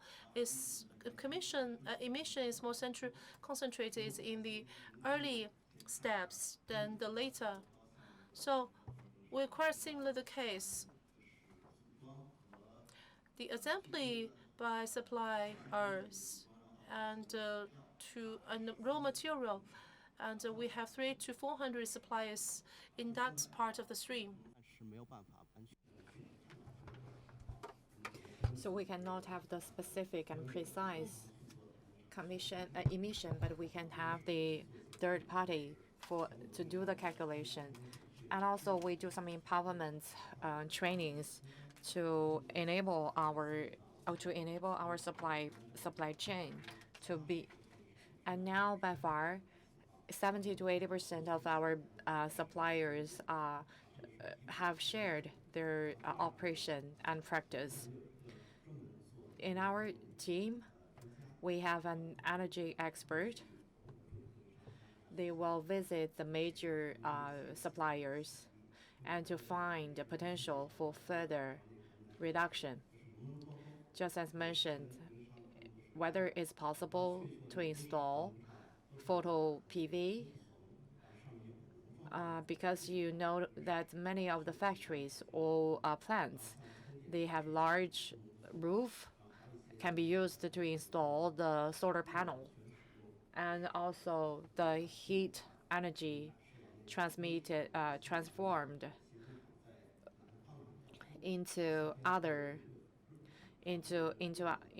energy or into power. Because just give you an example, for many southern factories or plants, it's really hot in summer. The scorching temperature, we can transform or convert the heat into power or into energy, and then help to deal with that. For example, just collect the heat and convert them into steams for clothing factories. So this is the way to work with them, and this is the way to create a potential novel solution. And we will put all these indicators in our supplier or supply chain evaluation. Maybe we haven't developed a sound system yet, but in the future, we will improve it. Many of our suppliers are Nike's supplier. So maybe in the future, we can work with Nike to build some synergy to enable and empower the supply chain. This is basically what we have now. Thank you very much. Thank you for your introduction. First of all, we should understand ourselves to do an in-house investigation and analysis. And also, we need to develop specific task and clear timeline for all the strategies on carbon reduction. I mean, if you go to the energy authorities in your local market, I believe they will support you to the utmost. Thank you very much, Mr. Liu. Let's move to Sun Lirong. Li Ning is also a textile manufacturer. So you are representing the textile association or industry association. We should serve the grassroots. As mentioned by Mr. Liu Wei, many brands share a group of excellent suppliers. Since last year, we started the climate change operation. Since 2021, we initiated the carbon neutrality acceleration progress to achieve 2030 and 2060 targets. We have 30 brands and 60 manufacturers from the textile industry. As we are industry federation, we are of limited capacity. So in China is a big country in textile. So I think for such a small industry federation with limited capacity, we cannot manage the whole industry in China. So we can use the 30 players, 30 brand and 60 suppliers as lever to trigger a holistic approach or holistic campaign on carbon reduction. For example, 10 of the 30 brands, for example, Boxing and some has finished the transformation towards carbon reduction.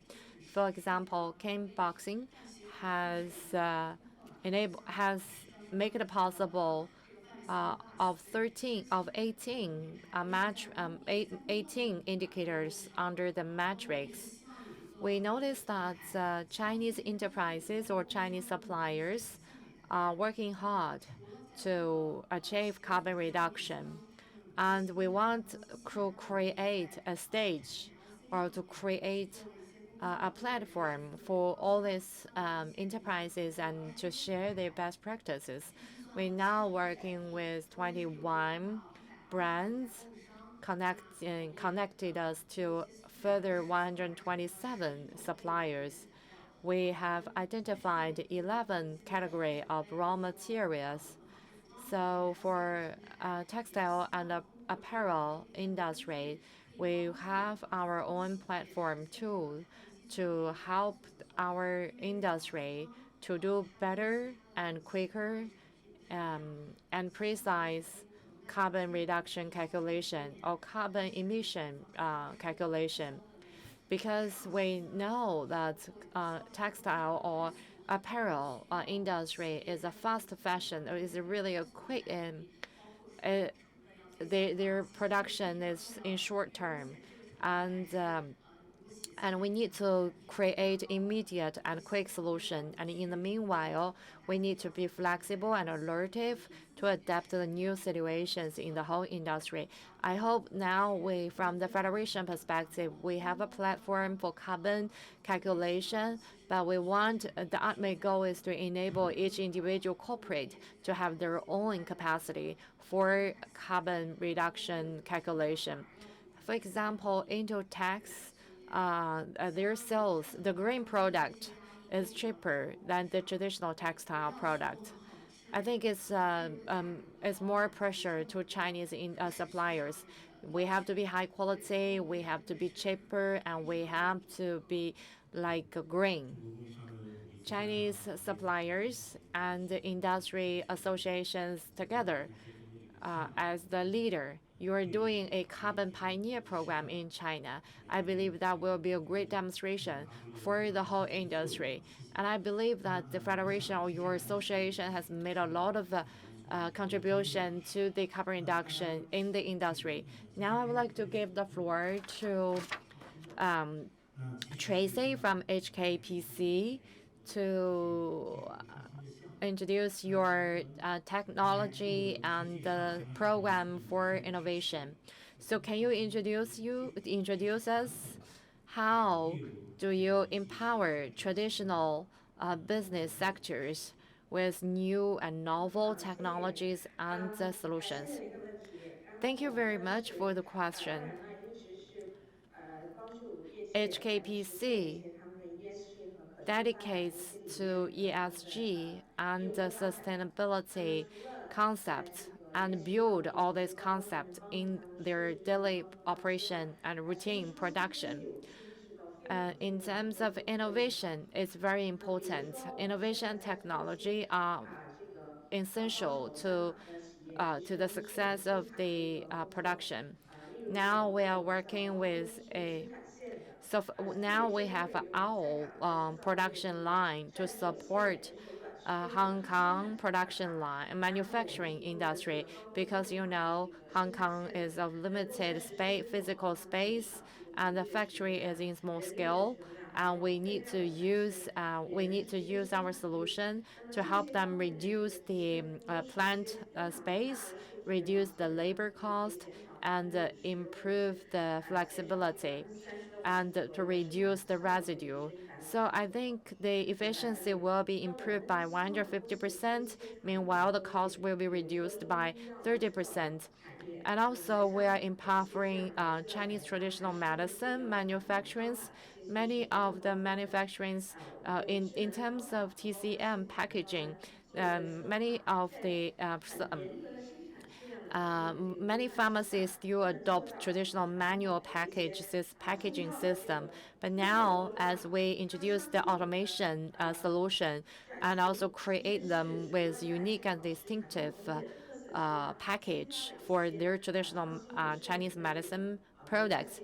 So this is really important. We have the modular packaging solution to help them reduce labor cost and improve the efficiency by 300%.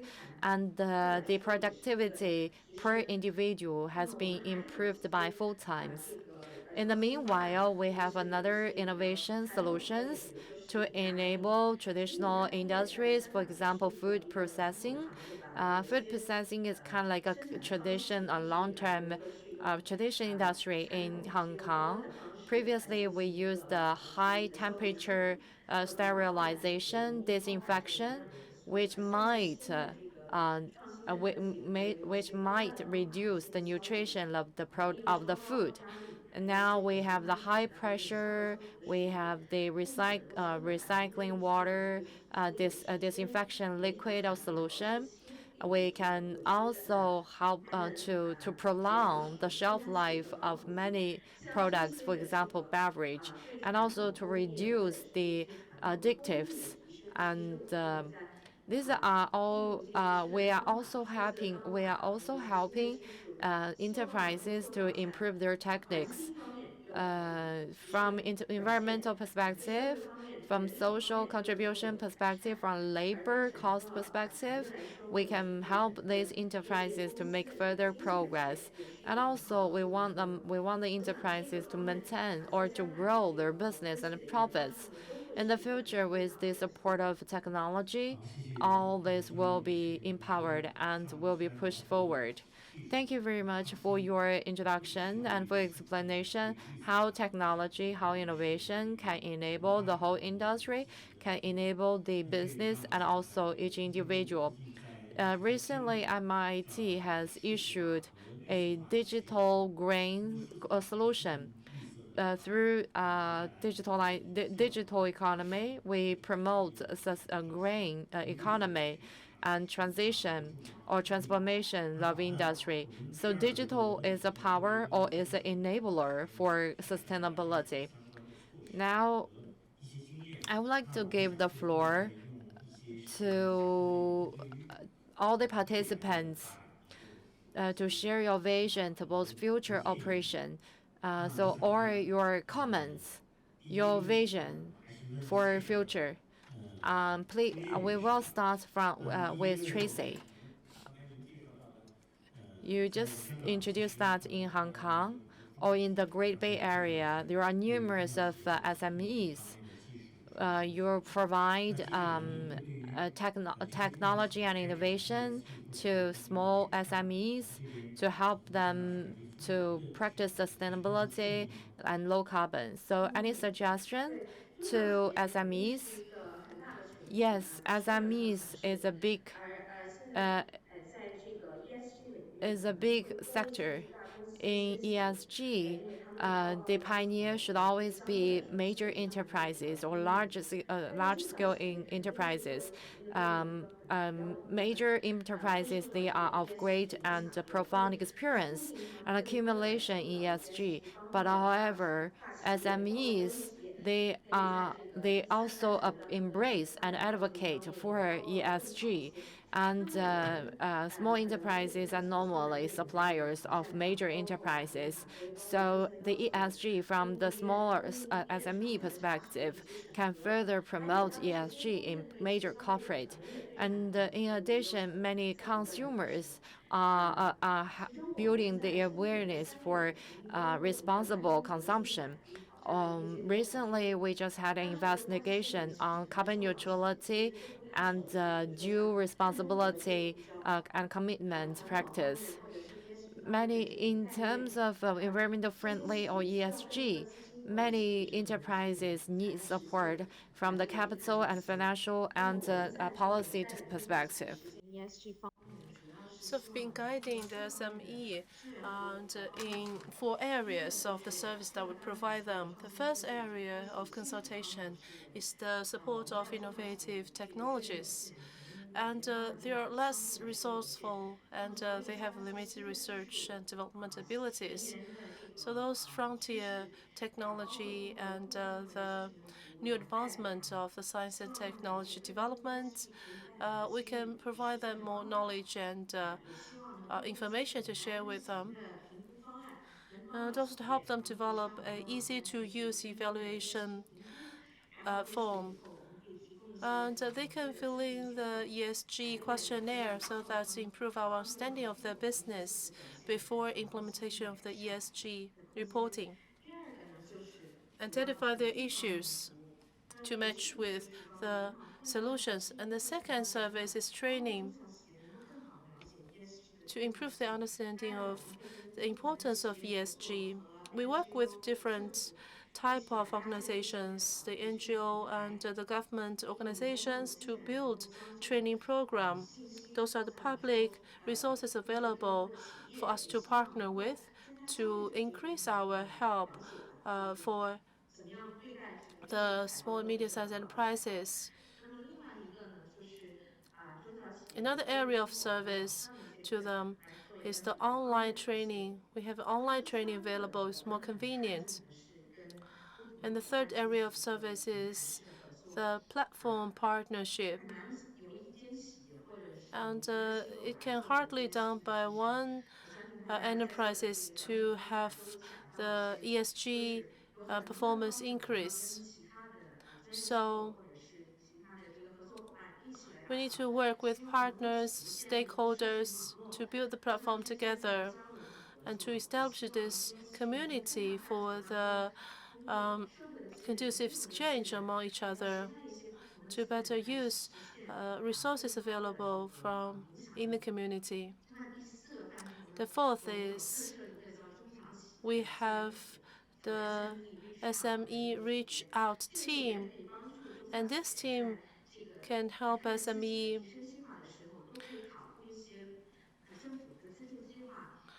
to match them with the supporting program from the government so that they can access the suitable public funding and other form of resources.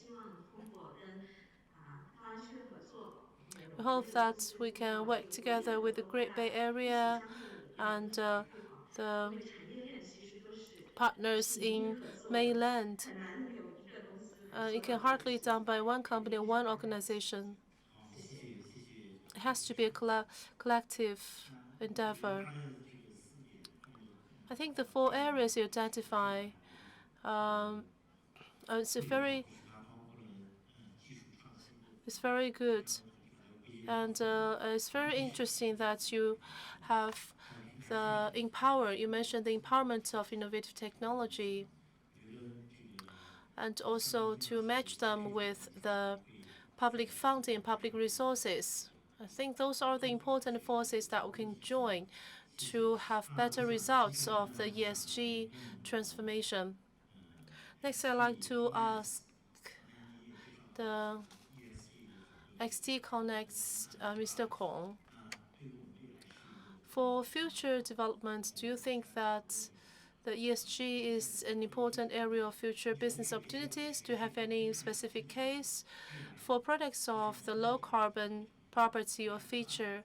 What percentage there will be in your portfolio of products, and will it be promising in business sense? Within 3 years, we have increased the percentage to 53%. 53% of products are low carbon. Altogether, it represents 4,000 SKU of products, and it has to start from study and research of raw material. So, in our view, it's very fast.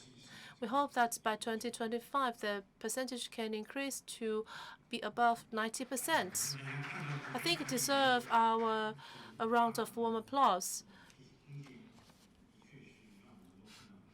And this is promising data that you share with us. It's a transformation, it's a disruption.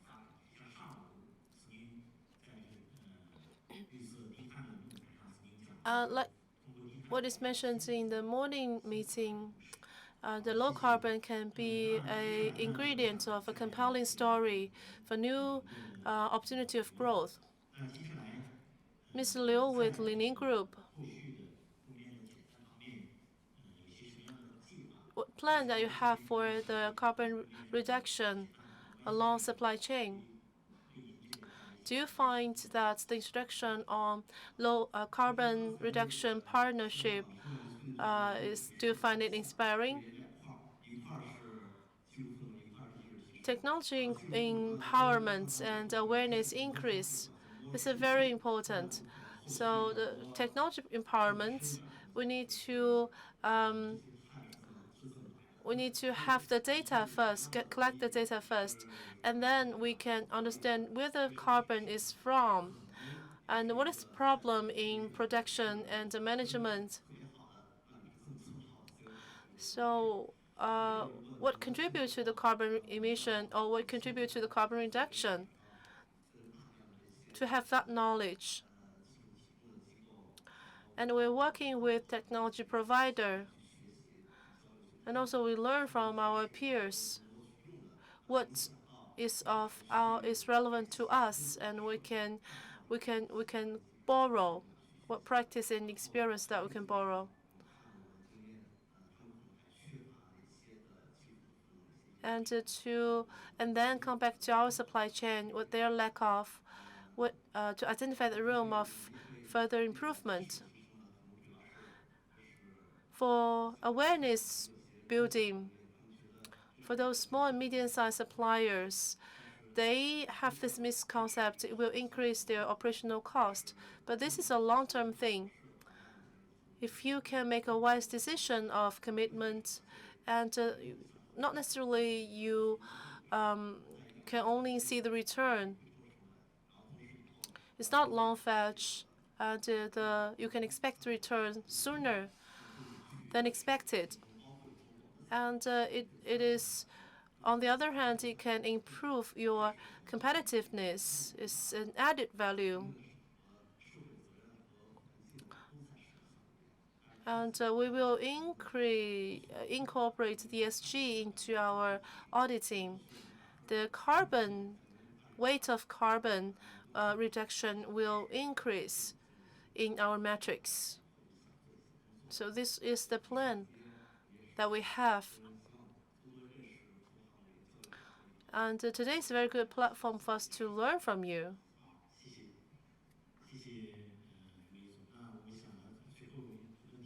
The last question to Sino with the CNTAC. You are supposed to close for the discussion.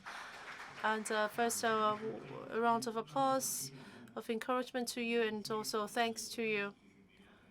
Today, the topic we are on is carbon reduction in supply chain.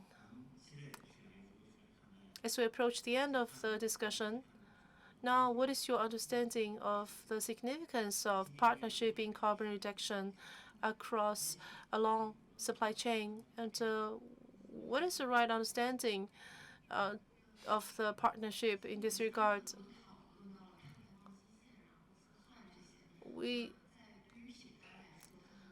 The carbon emission accounting and the scope 1, 2, 3 accounting has been a part of a discussion. And the scope 3 of emission, it could be 90%, it could be up to 90%, or at least between 60% to 70%. For those committed to SBTi carbon targets, it hardly can be done by the brand itself. It requires collective efforts towards the same direction of the suppliers across the supply chain. It's not something you can do by yourself, and you need to leverage empowerment to drive that transformation with the suppliers. And you will change your view of the supply chain.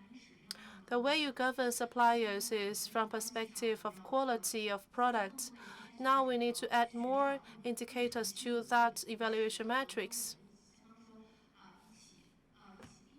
so that who are heading the same direction and who would like to travel the same journey with you. And in the real case of the carbon footprint calculation, we found some suppliers to brand owners, they used to be regarded as stable, but the data cooperation is weaker than expected. Some enterprises, when it's under the pressure from the foreign clients, they're growing very fast and they respond very positively to the new demands, and they grow faster than expected. So the level of the supply chain will affect your progress in meeting the carbon decarbonization goal. Otherwise, you are not able to accomplish that targets as scheduled. The spinning and the material suppliers, they all need to share the responsibilities.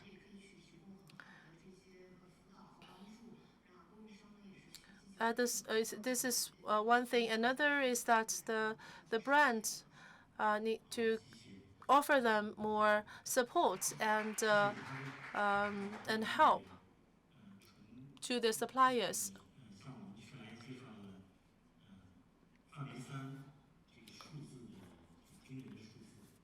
the astonishing data of Scope 3.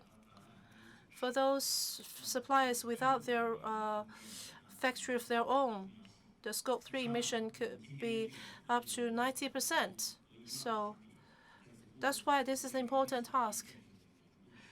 For us, the work of the green supply chain is going to be more profound. And for first time of this the forum, we invited expertise of financing, and expertise of energy, and the expertise of technology. This reflects the integration of the green developments of supply chain, and other partners are playing more and more important role. It's actually systematic change that we have to be aware of.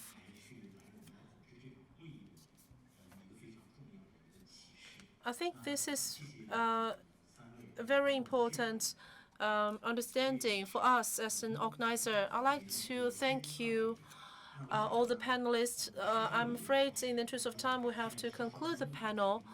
I know we are behind the schedule, but I would like to take another few minutes to give the floor to the audience. For those joining us online, attending us online, or those in the meeting room.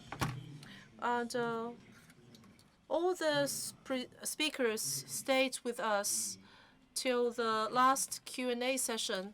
So they're still here. If you have any interesting questions, feel free to ask or to comment.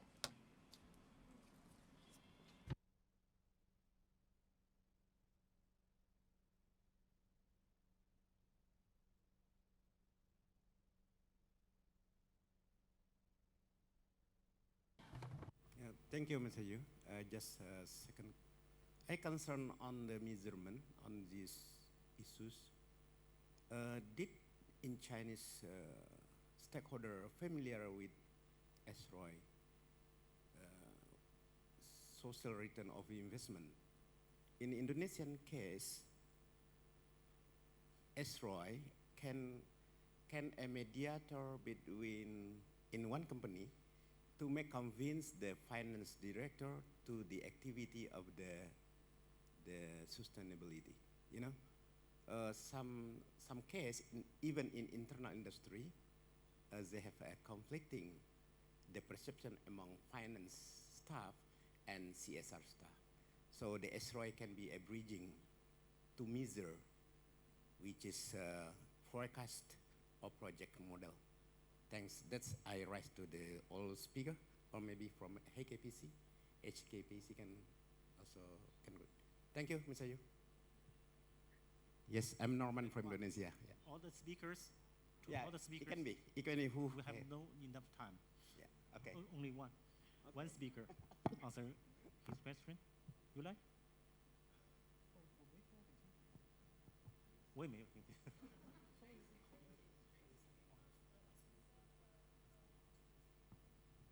Maybe HKPC. Yes. 周叶女士，您听得清楚吧？嗯。我可能在线上有些不太能听到您的这个问题哈。I cannot hear. Office, so I couldn't hear properly. But I guess you're asking me about the supply chain. So which company driving the procurement, that kind of requirements? Are you particularly want me comment on that one? Yeah. The measurement of NSG have many models. In my case, in Indonesia, those companies are familiar with the SROI, social return of investment, which is we can measure the social part for as an investment for the corporation. Thank you. Okay. Yes. So first, I want to echo what you said about that there are lots of different criteria or mechanism or methodology used to measure the ESG. That's correct. And then Right now, there's international standards, there are local standards, there's regional standards. And for your particular question, you're probably more interested in your country's requirements. Yes, the social is still a very important part of the ESG category, and I think it's always going to be, because people are always the most important part for the ESG sustainability part. And but environment is hard to avoid topic. Right now, all the world is moving towards carbon zero and want to address the climate change issue. I think that part will continue to increase the interest among the supply chains requirements. And then so that part will be measured and will be reported more and more. That's for sure it's going to happen. And then on the other side, governance or the economic or the operational part continue to be the core backbone of the ESG performance. And that's what we believe it's going to be. And then more trend shows in future ESG will be tied up with the finance, will tie up with the investment side. And that's probably will drive a more incentive and a financial resources to the ESG side, which can be a very good thing for companies who want to strive for the ESG excellence. Thank you for your question. OK，最后一个问题吧，时间的关系。Last question. Any others?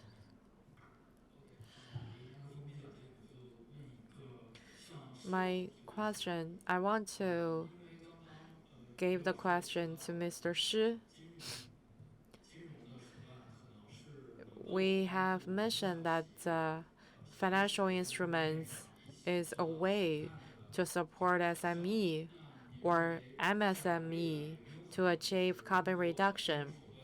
Is that possible to utilize financial tool to support SMEs for upgrading in technology, in production, in operation?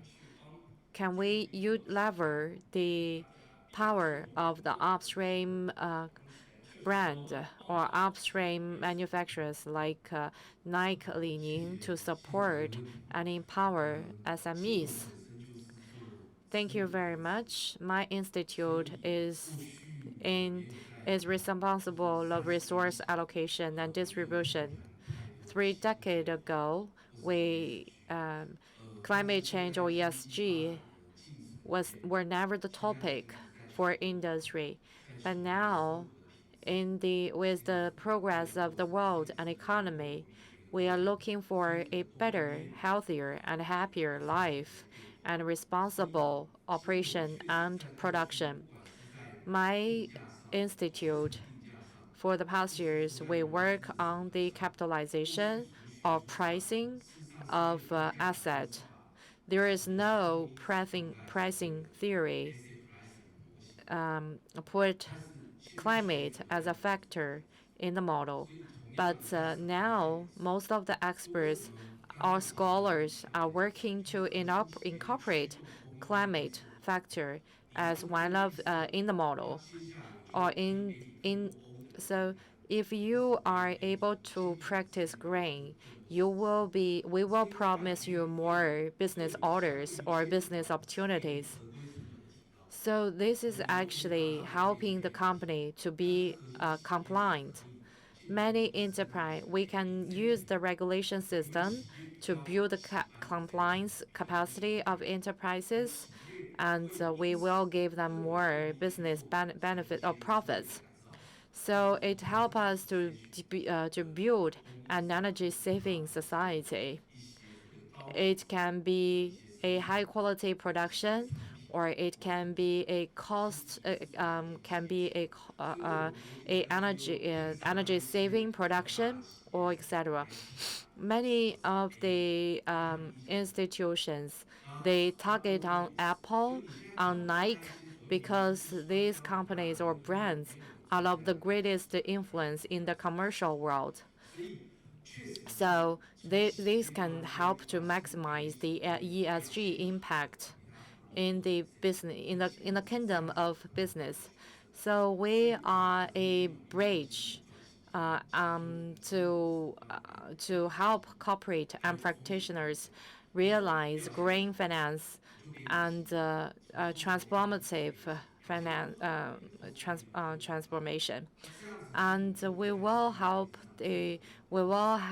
use resources as a lever to encourage enterprises to help core industries to practice low carbon production.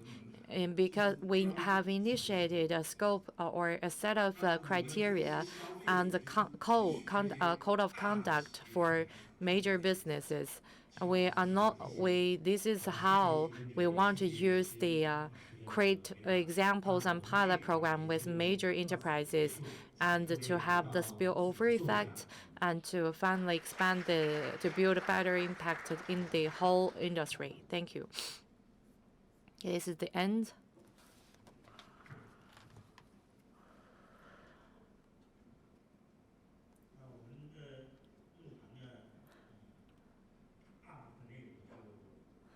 So basically, we are close to the end of the forum, because this is the 15th anniversary of the forum, and also the 28th Sino-European CSR Roundtable Forum. As we noticed that the forum is keen to global social corporate issues, CSR issues. It aims to encourage and foster exchanges and communication between Chinese and European enterprises, and also give great support to the CSR operations or practice in China and Europe. And we have a new study on the. We have a study or a compilation or summary based on the past 27th forum discussions. And this is a summary itself for the past 20 years practice and exploration, but also point out the direction for the next year roundtable discussion. So I believe it is of great importance to China and Europe in CSR cooperation and partnership. Next, I would like to share with all of you about my opinion on our cooperation. So one of the observation is that the evolution of sustainable supply chain policies present a systematic trend with notable achievements and far-fetching influence. Surrounding sustainable supply chain, China and EU will gradually issue related policies, regulations, standards, and to build a sound system. And we will, in the spirit of sustainability, long-term development, and CSR, to encourage all our stakeholders and partners to build a better sustainable supply chain management. We also noticed that EU has issued many standards. For example, the due diligence investigation by enterprises in European countries, or subsidiary due investigation in sustainable supply chain management, and also the tax incentives on CSR practice. So I believe they all help to build a better and sustainable ESG or supply chain management. We need to make timely adjustment and responses to create China's supply chain management system. The second, we noticed that green carbon reduction has become a crucial focus in supply chain development and key topic in corporate sustainability. Green supply chain is a revolution. We which is the consensus we build. And enterprises should practice life cycle sustainability and including building green supply chain and green manufacturing systems, and also to put environmental friendly as one of the KPI indicator to guide the supply chain, to guide the upstream and downstream suppliers. And number three, fostering a supply chain partnership ecosystem for shared and benefit between business. Today, we discussed for multiple times about our mission of fostering carbon reduction partnership in supply chain.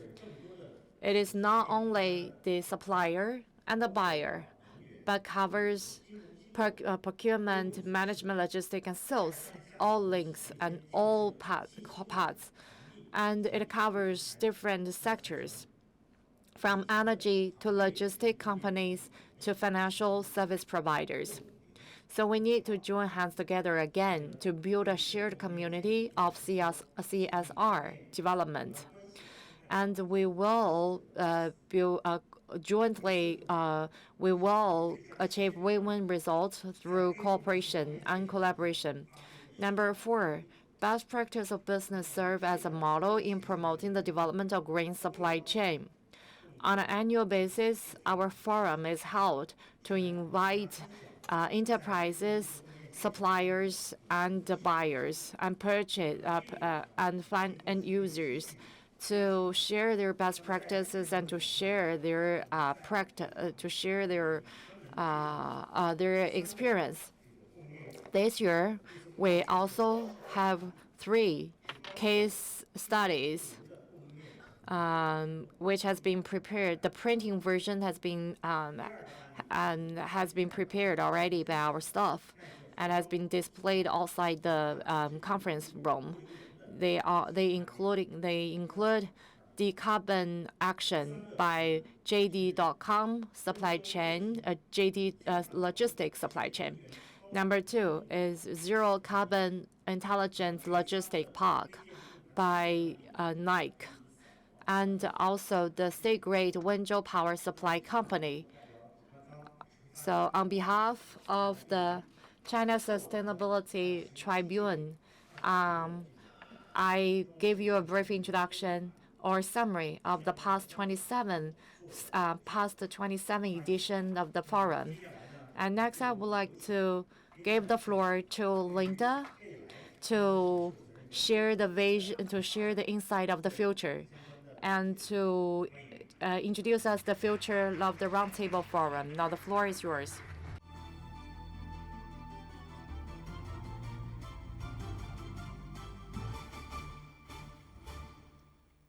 Thank you very much. I'm lucky I do not need to summarize 27 editions. So you did great here. I think it was a great afternoon. And let me start with thanking the keynote speakers, but also the panel members for, I think, great contributions and offering us a lot of food for thought. I really think they deserve a big applause from all of us here.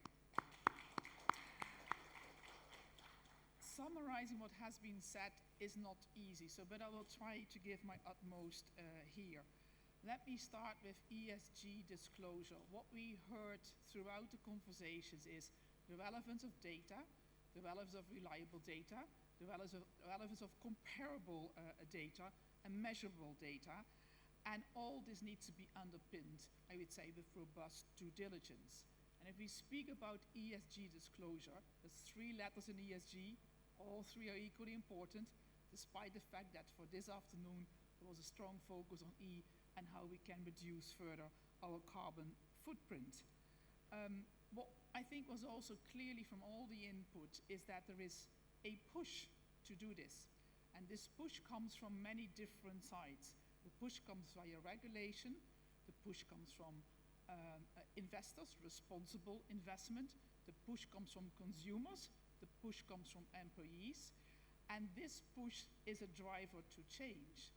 But there's also an incentive to change, and I think that was also equally highlighted here, that businesses who embark on this journey of sustainability, environmentally, socially, and governance, they do outperform others. And by focusing on reducing the environmental footprint and on reducing carbon, there is a business incentive in reducing cost. With regard to these growing regulations, there is two words I would like to say here. We know what is coming ahead of us. Act now. So I think this is my device for everyone. What we also learn is what measures gets done, but you can't do everything. So it's all about setting the right priorities, because otherwise you will not be able to deliver, and in doing so, focus on where you can make the biggest impact. What we also learned is that no one can do it alone. And I'm going to borrow some words here that I heard throughout this afternoon. It's changing the way we give, and that is also changing the way we work together. So changing the way we collaborate through the entire value chain, collaborate with different actors, collaborate between small and big, and use, I would say, the innovative power of all these actors to create this change. What I also really heard this afternoon is the importance of collaboration. So work together to scale. That's, I think, an expression that was being used. And of course, that resonates extremely well with what we do as Amphori, but also that other collective schemes offer, that there is an accessibility for everyone to have joint learning, joint capacity building, share experiences, facilitate communication, and use, I would say, robust systems that already exist there to start. And especially if you are a small and medium enterprise, I think that's a great way forward. In conclusion here, I think it was a lot of rich input, very important here. It's important that we all walk together in really making sure that the entire value chain is being driven in a more responsible and sustainable manner. There is a lot of great ideas to make it work. We can make it work all together, and it's necessary, again, to the benefit of people, to the benefit of the planet, but also to the prosperity of businesses and the economic ecosystem around that. Again, thank you very much for staying with us until the end. You were a great audience. There probably is some time to reconnect, I say, after we finalized today, because I also view that is the value of us being here in this room together, being there in person. It's not only about the content, it's also about the connections that we make. So thank you very much, Chishi.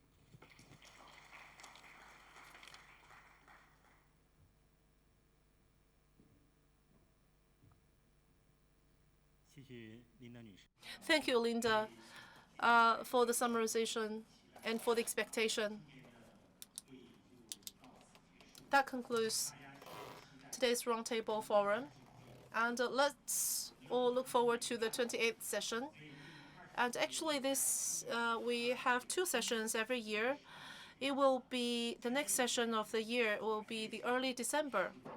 And we will continue to celebrate the anniversary of 15th anniversary of the Roundtable Forum. Thank you.